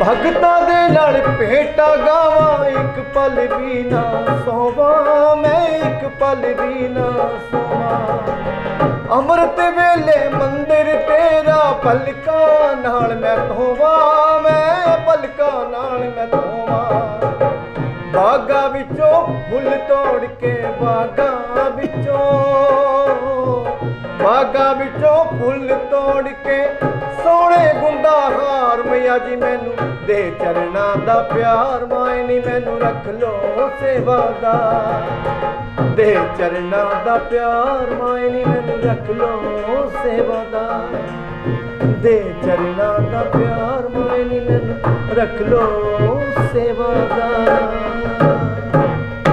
ਬਹੁਤ ਖੂਬ, ਬਹੁਤ ਖੂਬ। ਜਿਵੇਂ ਚੰਨੀ ਜੀ ਤੁਸੀਂ ਕਹਿੰਦੇ ਨੇ ਵੀ ਹਰ ਉਹ ਕਾਮਯਾਬੀ ਦੇ ਪਿੱਛੇ ਨਾ ਔਰਤ ਦਾ ਹੱਥ ਹੁੰਦਾ। ਜਿਵੇਂ ਤੁਸੀਂ ਖੁਦ ਕਿਹਾ ਵੀ ਮੇਰੀ ਜਿਹੜੀ ਧਰਮ ਪਤਨੀ ਹੈ ਉਹਨੇ ਮਿਊਜ਼ਿਕ ਦੀ ਐਮਏ ਕੀਤੀ ਹੈ। ਜੀ ਜੀ। ਇਸ ਮਿਊਜ਼ਿਕ ਦੇ ਖੇਤਰ 'ਚ ਜਾਂ ਤੁਹਾਡੀ ਇਸ ਲਾਈਨ ਦੇ ਵਿੱਚ ਉਹ ਕਿੰਨੀ ਕੁ ਤੁਹਾਡੀ ਜਿਹੜੀ ਉਹ ਜਿਹੜੀ ਉਹ ਮਤਲਬ ਤੁਹਾਡੇ ਸੰਗੀ ਸਾਥੀ 'ਚ ਤੁਹਾਡੀ ਮਦਦ ਕਰਦੀ ਹੈ? ਮੇਰੀ ਉਹ ਸੰਗੀਤ ਦੇ ਵਿੱਚ ਬਹੁਤ ਜ਼ਿਆਦਾ ਮਦਦ ਕਰਦੇ ਨੇ ਜੀ, ਕਿਉਂਕਿ ਹੁਣ ਜੌਨੀ ਭਾਜੀ ਕੋਲ ਤਾਂ ਟਾਈਮ ਹੀ ਨਹੀਂ ਹੁੰਦਾ ਜੀ, ਕਿਉਂਕਿ ਇਹਨਾਂ ਕੋਲ ਸਟੂਡੈਂਟਸ ਕਾਫੀ ਨੇ, ਅੱਛਾ। ਕਾਫੀ ਬਿਜ਼ੀ ਰਹਿੰਦੇ ਆ। ਜੀ ਜੀ ਜੀ। ਤੇ ਹੁਣ ਉਹ ਟੀਚਰ ਮੇਰਾ ਘਰ ਦੇ ਵਿੱਚ ਹੀ ਆ ਗਿਆ ਬਹੁਤ ਵਧੀਆ, ਬਹੁਤ ਤੇ ਵਧੀਆ। ਇਸ ਕਰਕੇ ਹੁਣ ਮੈਨੂੰ ਕਿਤੇ ਪਰੇਸ਼ਾਨੀ ਨਹੀਂ ਆਉਂਦੀ। ਜੀ ਜੇ ਮੈਂ ਕੋਈ ਭੇਟ ਬਣਾਉਣੀ ਆ ਜਾਂ ਲਿਖਣੀ ਹੈ ਜਾਂ ਗਾਣੀ ਹੈ ਜਾਂ ਉਹਦੀ ਕੰਪੋਜੀਸ਼ਨ ਕਰਨੀ ਹੈ ਜੀ। ਤੇ ਮੈਂ ਉਹਨਾਂ ਨੂੰ ਪਹਿਲਾਂ ਵਜਾ ਕੇ ਦੱਸਦਾ ਤੇ ਉਹਨਾਂ ਨੂੰ ਪੁੱਛਦਾ ਵੀ ਆ ਠੀਕ ਹੈ ਇਦਾਂ ਹੈਗੀ ਜੀ ਤੇ ਜੇ ਉਹਨਾਂ ਨੂੰ ਠੀਕ ਲੱਗੀ ਤਾਂ ਮੈਂ ਤਾਂ ਸਿਲੈਕਟ ਕਰਦਾ ਜੀ ਤੇ ਅਦਰਵਾਈਜ਼ ਨਹੀਂ। ਤੇ ਕਈ ਵਾਰੀ ਸੰਗੀਤ ਦੇ ਵਿੱਚ ਸੁਰ ਇੱਦਾਂ ਦੇ ਹੁੰਦੇ ਜਿਹਨੂੰ ਆਪਾਂ ਕੋਮਲ ਸੁਰਾਂ ਦਾ ਵੀ ਕਹਿ ਸਕਦੇ ਹਾਂ ਜੀ, ਆਪਾਂ, ਜੀ। ਜਾਂ ਕੋਈ ਜਿੱਦਾਂ ਕੋਈ ਰਾਗ ਪੈਰਵੀ ਹੋ ਗਿਆ ਜਾਂ ਕੋਈ ਮਾਲਕੌਂਸ ਹੋ ਗਿਆ, ਚੰਦਰਕੌਂਸ ਹੋ ਗਿਆ, ਜੀ। ਦਰਬਾਰੀ ਹੋ ਗਿਆ, ਸਾਰੰਗ ਹੋ ਗਿਆ, ਤੇ ਉਹਨਾਂ ਨੂੰ ਪੁੱਛੀਦਾ ਵੀ ਇਹ ਸਾਰੰਗ 'ਚ ਚੰਗੀ ਲੱਗੇਗੀ ਭੇਟ ਤੇ ਇਹ ਬਣਾ ਦਈਏ। ਜੀ। ਤੇ ਉਹ ਫਿਰ ਸਿਲੈਕਸ਼ਨ ਉਹ ਉਧਰੋਂ ਹੁੰਦੀ ਹੈ ਜੀ। ਤੇ ਇਸ ਕਰਕੇ ਫਿਰ ਅਸੀਂ ਉਹ ਤਾਂ ਉਸ ਨੂੰ ਫਿਰ ਅੱਗੇ ਪੇਸ਼ ਕਰਦੇ ਕਿ ਮਿਊਜ਼ਿਕ ਦੀ ਉਹ ਮਾਸਟਰ ਹੈ ਜੀ। ਮਿਊਜ਼ਿਕ ਦੀ ਜਿਹੜੀ ਮਾਸਟਰ ਹੈ ਉਹ ਵੱਖਰੀ ਗੱਲ ਹੈ ਵੀ ਆਪਣੀ ਜਿਹੜੀ ਸੰਗੀਤ ਦਾ ਜਿਹੜਾ ਖੇਤਰ ਹੈ ਬਹੁਤ ਵੱਡਾ ਸਮੁੰਦਰ ਹੈ। ਜੀ ਜੀ ਇਹਦੇ 'ਚ ਸਿੱਖੇ ਸਿਖਾਏ ਜਿਹੜੇ ਸਿਖਾਉਂਦੇ ਨੇ, ਜਿਹੜੇ ਤਜਰਬੇ ਨੇ, ਜੀ। ਉਹ ਬਹੁਤ ਕੁਝ ਸਿੱਖਦੇ ਨੇ। ਬਿਲਕੁਲ। ਪਰ ਸਾਡੀ ਅੱਜ ਦੀ ਜਿਹੜੀ ਟੈਕਨੀਕਸ ਹੈ ਉਹ ਸੰਗੀਤ 'ਚ ਬਦਲਦੀ ਜਾ ਰਹੀ ਹੈ। ਜੀ ਜੀ ਸੰਗੀਤ ਦਾ ਰੂਪ ਬਦਲਦਾ ਜਾ ਰਿਹਾ, ਪਰ ਸੰਗੀਤ ਦਾ ਜਿਹੜਾ ਮੁੱਖ ਪੱਖ ਆ ਉਹ ਤਾਂ ਹੈ ਹੀ ਹੈ। ਜੀ ਜੀ ਸੰਗੀਤ ਇਸ ਕਰਕੇ ਜਿਹੜੀਆਂ ਨਵੀਆਂ ਟੈਕਨੀਕਸ ਨੇ ਸਾਡੇ ਜਿਹੜੇ ਮਾਸਟਰ ਕੀਤੇ ਐਮਏ ਮਿਊਜ਼ਿਕ ਨੇ, ਉਹ ਸਾਨੂੰ ਹੋਰ ਵੀ ਜਿਹੜੀ ਆ ਉਹ ਬਰੀਕੀਆਂ ਹੋਰ ਵੀ ਕਈ ਕੁਝ ਸਿਖਾ ਦਿੰਦੀਆਂ। ਜੀ ਜੀ ਸੋ ਜੀ ਚੰਨੀ ਜੀ ਇੱਕ ਮੈਂ ਹੋਰ ਸਵਾਲ ਕਰਨਾ ਕਿਉਂਕਿ ਟਾਈਮ ਇਜਾਜ਼ਤ ਨਹੀਂ ਦਿੰਦਾ, ਜੀ। ਤੇ ਉਹ 'ਚ ਇਹ ਆ ਵੀ ਜਿਵੇਂ ਇਸ ਖੇਤਰ 'ਚ ਤੁਸੀਂ ਆਏ ਜੀ। ਹੋ, ਕੋਈ ਤੁਹਾਨੂੰ ਇੱਦਾਂ ਦੀਆਂ ਕੋਈ ਸਮੱਸਿਆਵਾਂ ਜਾਂ ਕੋਈ ਇੱਦਾਂ ਦਾ ਕੋਈ ਇਸ਼ੂ ਹੋਇਆ ਹੋਵੇ ਵੀ ਕਿਸੇ ਨੇ ਤੁਹਾਡੇ ਇਸ ਦੌਰਾਨ ਤੁਹਾਡੇ ਨਾਲ ਕੋਈ ਜੈਲਸੀ ਕੀਤੀ ਹੋਵੇ ਜਾਂ ਤੁਹਾਡੇ ਨਾਲ ਕੋਈ ਇੱਦਾਂ ਦਾ ਵੈਰ ਵਿਰੋਧ ਕੀਤਾ ਹੋਵੇ ਜਾਂ ਇੱਦਾਂ ਦਾ ਕੋਈ ਮਤਲਬ ਕੋਈ ਐਸਾ ਕੁਝ ਜਿਹੜਾ ਕੋਈ ਚਾਂਸ ਵਾਪਰਿਆ ਹੋਵੇ ਕੋਈ ਇਦਾਂ ਦੀ ਹੈ ਤੇ ਨਹੀਂ ਕੋਈ ਗੱਲ? ਮੈਂ ਤੁਹਾਨੂੰ ਇੱਕ ਬੜੀ ਇੱਕ ਛੋਟੀ ਜਿਹੀ ਅਚੰਭੇ ਵਾਲੀ ਗੱਲ ਹੈਗੀ ਹੈ ਜੀ ਕਿ ਮੈਂ ਜਿਨ੍ਹਾਂ ਨਾਲ ਰਿਦਮ ਪਲੇ ਕਰਦਾ ਹੁੰਦਾ ਸੀ, ਮੈਂ ਨਾਮ ਨਹੀਂ ਲਵਾਂਗਾ ਉਹਨਾਂ ਦਾ, ਜੀ ਉਹ ਜਗਰਾਤਾ ਫੀਲਡ ਦੇ ਬੜੇ ਅੱਛੇ ਧਨੀ ਲੋਕ ਨੇ, ਜੀ ਤੇ ਮੈਂ ਉਹਨਾਂ ਨਾਲ ਜਾਗਰਣ ਦੇ ਵਿੱਚ ਮੈਂ ਜਾਂਦਾ ਹੁੰਦਾ ਸੀ, ਜੀ ਤੇ ਐਜ਼ ਏ ਰਿਦਮ ਪਲੇ ਕਰਦਾ ਸੀ, ਢੋਲਕ ਪਲੇ ਕਰਦਾ ਹੁੰਦਾ ਸੀ। ਜੀ ਤੇ ਮੈਂ ਉਹਨਾਂ ਨੂੰ ਵੈਸੇ ਇੱਕ ਸ਼ੇਅਰ ਗੱਲ ਕੀਤੀ ਕਿ ਮੈਂ ਵੀ ਜਾਗਰਣ ਦੇ ਵਿੱਚ ਮੈਂ ਭੇਟ ਗਾਣਾ ਚਾਹੁੰਦਾ, ਜੀ ਤੇ ਉਹਨਾਂ ਨੇ ਇੱਕ ਬੜਾ ਜਿਹਾ ਅਲਾਂਭਾ ਜਿਹਾ ਟਾਈਪ ਦੀ ਗੱਲ ਕੀਤੀ ਵੀ ਇੱਕ ਜਿਹਨੂੰ ਪੰਜਾਬੀ 'ਚ ਆਪਾਂ ਟੀਚਰ ਕਹਿੰਦੇ ਆ, ਬਿਲਕੁਲ ਬਿਲਕੁਲ। ਤੇ ਉਹ ਕਹਿੰਦੇ ਵੀ ਜੇ ਐ ਢੋਲਕਾਂ ਵਾਲੇ ਗਾਣ ਲੱਗੇ ਤੇ ਫਿਰ ਅਸੀਂ ਸਿੰਗਰ ਲੋਕ ਕਿੱਥੇ ਜਾਵਾਂਗੇ। ਕਮਾਲ ਕਮਾਲ। ਦੇਖੋ ਤੇ ਫਿਰ ਮਤਲਬ ਕਿ ਮੇਰੇ ਮਨ ਦੇ ਵਿੱਚ ਆਇਆ ਕਿ ਅੱਜ ਤੇ ਬਾਅਦ ਮੈਂ ਕਿਹਾ ਜਾਗਰਣ ਲਾਈਨ ਦੇ ਵਿੱਚ ਮੈਂ ਢੋਲਕ ਨਹੀਂ ਪਲੇ ਕਰੂੰਗਾ, ਹੁਣ ਮੈਂ ਸਿੰਗਰ ਹੀ ਰੂਬਰੂ ਪਬਲਿਕ ਵਿੱਚ ਆਵਾਂਗਾ। ਕਮਾਲ ਕਮਾਲ। ਤੇ ਇਹ ਮੈਨੂੰ ਉੱਥੇ ਦੀ ਇੱਕ ਮਤਲਬ ਕਿ ਮੈਨੂੰ ਜੇ ਉਹ ਚੀਜ਼ ਦੀ ਪ੍ਰੇਰਨਾ ਜਾਂ ਉਹਨਾਂ ਦੀ ਕੋਈ ਮੈਨੂੰ ਉਹਨਾਂ ਦੀ ਗੱਲ ਨਾ ਚੁੱਭਦੀ ਜਾਂ ਉਹਨਾਂ ਦਾ ਸ਼ਾਇਦ ਮੈਨੂੰ ਲੱਗਦਾ ਪ੍ਰਸ਼ਾਦ ਹੀ ਸੀ ਉਹ ਵੀ, ਜੀ ਜੀ, ਜੋ ਮੈਂ ਸਵੀਕਾਰ ਕੀਤਾ ਬਿਲਕੁਲ ਕਿ ਮੈਨੂੰ ਨਹੀਂ ਪਤਾ ਸੀ ਸੰਗੀਤ ਗਾਇਕੀ ਕਿਆ ਚੀਜ਼ ਹੈ, ਹਾਰਮੋਨੀਅਮ ਕਿਆ ਚੀਜ਼ ਹੈ। ਜੀ ਜਦੋਂ ਉਹਨਾਂ ਨੇ ਮੈਨੂੰ ਇਹ ਚੀਜ਼ ਦਾ ਮਾਰਿਆ, ਇਸ ਚੀਜ਼ ਦਾ ਮਿਹਣਾ ਤਾਨਾ ਮਾਰਿਆ ਗਿਆ, ਹਾਂ ਬਿਲਕੁਲ, ਤੇ ਉਹ ਫਿਰ ਮਤਲਬ ਕਿ ਮੈਨੂੰ ਉਹ ਮੇਰੇ ਸੀਨੇ ਵੱਜਿਆ ਬਹੁਤ ਜ਼ੋਰ ਦੀ। ਕਮਾਲ। ਤੇ ਇਸ ਕਰਕੇ ਫਿਰ ਉਸ ਤੋਂ ਬਾਅਦ ਮੈਂ ਇੱਕ ਨਿਸ਼ਾਨਾ ਲੈ ਲਿਆ ਜੀ ਕਿ ਜਾਗਰਣ ਲਾਈਨ ਦੇ ਵਿੱਚ ਆਊਂਗਾ ਤੇ ਹੁਣ ਸਿੰਗਰ ਬਣ ਕੇ ਆਊਂਗਾ, ਤੇ ਵਰਨਾ ਨਹੀਂ ਮੈਂ ਆਊਂਗਾ ਹੀ ਨਹੀਂ। ਕਮਾਲ ਹੈ ਕਮਾਲ। ਬਹੁਤ ਵਧੀਆ ਜਿਹੜਾ ਤੁਸੀਂ ਨਿਰਣਾ ਲਿਆ ਵੀ ਇਹ ਕੋਈ ਜ਼ਰੂਰੀ ਨਹੀਂ ਹੈ, ਉਹ ਉਹਨਾਂ ਦੀ ਵੀ ਮੂਰਖਤਾ ਹੀ ਹੈ। ਸਾਰੀ ਉਮਰ ਬੰਦਾ ਸਿੱਖਦਾ ਹੈ ਜੀ ਬਿਲਕੁਲ ਜੀ, ਹਰ ਚੀਜ਼ ਸਿੱਖਦਾ ਹੈ। ਚਾਹੇ ਜਿੰਨੇ ਮਰਜ਼ੀ ਅਸੀਂ ਮਾਸਟਰ ਹੋ ਜਾਈਏ ਫਿਰ ਵੀ ਸਿੱਖਦੇ ਹਾਂ। ਬਿਲਕੁਲ ਜੀ ਬਿਲਕੁਲ। ਤੇ ਇੱਕ ਸੰਗੀਤ ਨੂੰ ਪਰਨਾਇਆ ਹੋਇਆ ਬੰਦਾ ਕਿਸੇ ਨੂੰ ਕੋਈ ਜਦੋਂ ਤਾਨਾ ਮਾਰਦਾ ਤੇ ਉਹਦਾ ਸ਼ਿਸ਼ਕ ਜਿਹੜਾ ਹੈ ਉਹ ਫਿਰ ਉਹਨੂੰ ਪ੍ਰਵਾਨ ਕਰ ਲੈਂਦਾ, ਜਿਹਦੇ ਕਿ ਤੁਸੀਂ ਇਹ ਪ੍ਰਵਾਨ ਕਰਕੇ ਅੱਜ ਸੰਗੀਤ ਦੇ ਖੇਤਰ 'ਚ ਇੱਕ ਅੱਛੇ ਮਤਲਬ ਕਲਾਕਾਰ ਹੀ ਨਹੀਂ, ਇੱਕ ਅੱਛੇ ਮਤਲਬ ਪਰਫਾਰਮਰ ਵੀ ਹੋ, ਔਰ ਨਾਲ ਗੁਰੂ ਘਰ ਦੀ ਜਿਹੜੀ ਸੇਵਾ ਤੁਸੀਂ ਕਰ ਰਹੇ ਹੋ ਨਾ, ਇਹ ਭੇਟਾਂ ਗਾ ਕੇ ਮਾਤਾ ਦੇ ਚਰਨਾਂ 'ਚ ਹਾਜ਼ਰੀ ਲਵਾ ਕੇ ਗੁਰੂ ਘਰ ਨਾਲ ਜਿਹੜੇ ਜੁੜੇ ਹੋ, ਇਹ ਸਭ ਤੋਂ ਜਿਹੜਾ ਬਹੁਤ ਵੱਡੀ ਜਿਹੜੀ ਆ ਉਹ ਤੁਹਾਡੇ ਜ਼ਿੰਦਗੀ 'ਚ ਪ੍ਰਾਪਤੀ ਵੀ ਆ, ਔਰ ਲੋਕ ਵੀ ਜਿਹੜੇ ਨੇ, ਸੰਗਤ ਵੀ ਜਿਹੜੀ ਆ ਉਹ ਤੁਹਾਨੂੰ ਸਤਿਕਾਰ ਜਿਹੜੇ ਇਸੇ ਤਰ੍ਹਾਂ ਦੇ ਰਹੀ ਹੈ। ਸੋ ਕਹਿਣ ਦਾ ਭਾਵ ਵੀ ਬਹੁਤ ਵਧੀਆ। ਸੋ ਕੀ ਇੱਕ ਲੱਗਦਾ ਨਹੀਂ ਵੀ ਇਹ ਜਾਗਰਣ ਦਾ ਜਿਹੜਾ ਸੀਗਾ ਸਾਡਾ ਜਿਹੜਾ ਯੁੱਗ ਸੀ, ਇਸ ਕਰੋਨਾ ਮਹਾਮਾਰੀ ਨੇ ਕਿ ਇਹ ਸੰਗੀਤ ਦੇ ਖੇਤਰ 'ਚ ਕੋਈ ਬਹੁਤ ਵੱਡਾ ਮਤਲਬ ਜਿਹੜਾ ਉਹ ਘਾਟਾ ਨਹੀਂ ਪਾਇਆ? ਸਿੰਗਰ ਦੇ ਕੋਈ ਸਾਜ਼ ਨੇ, ਕੋਈ ਕੁਛ ਵਜਾਉਂਦਾ, ਉਹਨਾਂ ਦੇ ਉੱਤੇ ਅੱਜ ਉਹਨਾਂ 'ਤੇ ਭਾਰੂ ਨਹੀਂ ਹੋਇਆ? ਆਰਥਿਕ ਪੱਖੋਂ ਕਮਜ਼ੋਰ ਨਹੀਂ ਵਿਚਾਰੇ ਹੋ ਗਏ? ਸੰਗੀਤ ਦੀ ਗੱਲ ਕਰੀਏ, ਸਾਡੇ ਚੰਡੀਗੜ੍ਹ ਪੰਚਕੂਲਾ ਮੋਹਾਲੀ ਦੇ ਵਿੱਚ ਇੰਨੇ ਕਲਾਕਾਰ ਲੋਕ ਹੈ, ਜੋ ਰਿਦਮਿਸਟ ਵੀ ਹੈ, ਕੰਪੋਨਿਸਟ ਵੀ ਹੈ, ਜੋ ਸਜਿੰਦੇ ਲੋਕ ਹੈ ਜੀ, ਕਿਉਂਕਿ ਮੈਂ ਵੀ ਸਜਿੰਦਾ, ਪਹਿਲਾਂ ਮੈਂ ਸਜਿੰਦਾ ਹੈ, ਬਾਅਦ 'ਚ ਸਿੰਗਰ ਹੈਗਾ ਜੀ। ਕਿਉਂਕਿ ਸਾਡੇ ਲੋਕਾਂ ਦੀ ਆਰਥਿਕ ਵਿਵਸਥਾ ਇੱਦਾਂ ਦੀ ਚਲੀ ਗਈ ਹੈ ਕਿ ਮਹਾਮਾਰੀ ਇੰਨੀ ਦੁਨੀਆ 'ਤੇ ਨਹੀਂ ਪਈ ਜਿੰਨੀ ਜੋ ਸਾਡੇ ਆਰਟਿਸਟ ਹੈ, ਕਲਾਕਾਰਾਂ 'ਤੇ ਪਈ ਹੈ ਜੀ ਜੀ। ਤੇ ਇਸ ਕਰਕੇ ਮਤਲਬ ਕਿ ਵੀ ਜੋ ਤੁਧ ਭਾਵੇ ਨਾਨਕਾ ਸੋਹੀ ਗੱਲ ਚੰਗੀ ਜੀ, ਵੀ ਪ੍ਰਮਾਤਮਾ ਜੋ ਕਰਦਾ ਖੈਰ ਅੱਛੇ ਲਈ ਕਰਦਾ ਹੁੰਦਾ ਹੈ, ਠੀਕ ਹੈ। ਪਰ ਕਹਿਣ ਦਾ ਭਾਵ ਹੈ ਕਿ ਜਿਹੜੀ ਇਹ ਕਰੋਨਾ ਮਹਾਮਾਰੀ ਆਈ ਹੈ ਪਈ ਹੈ, ਇਹ ਸਾਰੇ ਸੰਗੀਤਕ ਪਰਿਵਾਰਾਂ 'ਤੇ ਐਸੀ ਪਈ ਹੈ ਕਿ ਸਾਰੇ ਕਲਾਕਾਰਾਂ ਦੀ, ਗਾਣ ਵਾਲਿਆਂ ਦੀ ਕਿਆ, ਵਜਾਉਣ ਵਾਲਿਆਂ ਦੀ ਕਿਆ, ਵਿੱਚੇ ਸਾਊਂਡ ਵਾਲੇ ਹੈਗੇ, ਵਿੱਚੇ ਕੈਟਰਿੰਗ ਵਾਲੇ, ਵਿੱਚੇ ਫੋਟੋਗ੍ਰਾਫਰ, ਇਸ ਕੰਮ ਦੇ ਸੰਗੀਤ ਦੇ ਜ਼ਰੀਏ ਕਈ ਲੋਕਾਂ ਦੇ ਕੰਮ ਚੱਲ ਰਹੇ ਜੀ। ਤੁਸੀਂ ਦੇਖਿਆ ਹੋਣਾ ਕਿ ਜੇ ਤੁਸੀਂ ਇੱਕ ਵਿਆਹ ਸ਼ਾਦੀ ਦਾ ਪ੍ਰੋਗਰਾਮ ਕਰਦੇ ਆ ਆਪਣੇ ਘਰ ਦੇ ਵਿੱਚ ਜੀ, ਪਹਿਲਾਂ ਤੁਸੀਂ ਸਿੰਗਰ ਨੂੰ ਬੁਲਾਉਂਦੇ, ਸਿੰਗਰ ਬੁੱਕ ਕਰਦੇ ਆ, ਮੰਨ ਲਓ ਸਿੰਗਰ ਨਹੀਂ ਬੁੱਕ ਕਰਦੇ, ਤੁਸੀਂ ਡੀਜੇ ਵਾਲਾ ਬੁੱਕ ਕਰਦੇ ਆ। ਡੀਜੇ ਵਾਲੇ ਦੇ ਨਾਲ 4-5 ਬੰਦੇ ਹੈਲਪਰ ਤੌਰ ਤੇ ਹੁੰਦੇ, 4-5 ਮੀਨਸ ਕਿ ਉਹਦੇ 4-5 ਪਰਿਵਾਰ ਹੁੰਦੇ ਆ ਜੀ, ਤੇ 4-5 ਪਰਿਵਾਰ ਉਹ ਪਲਦੇ ਆ। ਜੇ ਮੰਨ ਲਓ ਸਿੰਗਰ ਬੁੱਕ ਕਰਦੇ 10 ਮਜੀਸ਼ੀਅਨ, ਤਾਂ ਉਹਦੇ ਨਾਲ 10 ਪਰਿਵਾਰ ਹੁੰਦੇ ਆ, ਉਹ ਪਲਦੇ ਆ। ਫਿਰ ਸਾਊਂਡ ਵਾਲਾ ਆਉਂਦਾ, ਫਿਰ ਕੈਟਰਿੰਗ ਵਾਲਾ ਆਉਂਦਾ, ਫਿਰ ਟੈਂਟ ਵਾਲਾ ਆਉਂਦਾ, ਫਿਰ ਫੋਟੋਗ੍ਰਾਫਰ ਆਉਂਦਾ, ਫਿਰ ਫੁੱਲਾਂ ਵਾਲਾ ਆਉਂਦਾ। ਇਸ ਸੰਗੀਤ ਦੇ ਜ਼ਰੀਏ ਕਈ ਲੋਕਾਂ ਦੀ ਆਰਥਿਕ ਵਿਵਸਥਾ ਜੁੜੀ ਹੋਈ ਤੇ ਇਸ ਕਰਕੇ ਇਸ ਸੰਗੀਤ ਦੇ ਲੋਕਾਂ ਨੂੰ ਬਹੁਤ ਮਾਰ ਪਈ ਹੈ ਜੀ।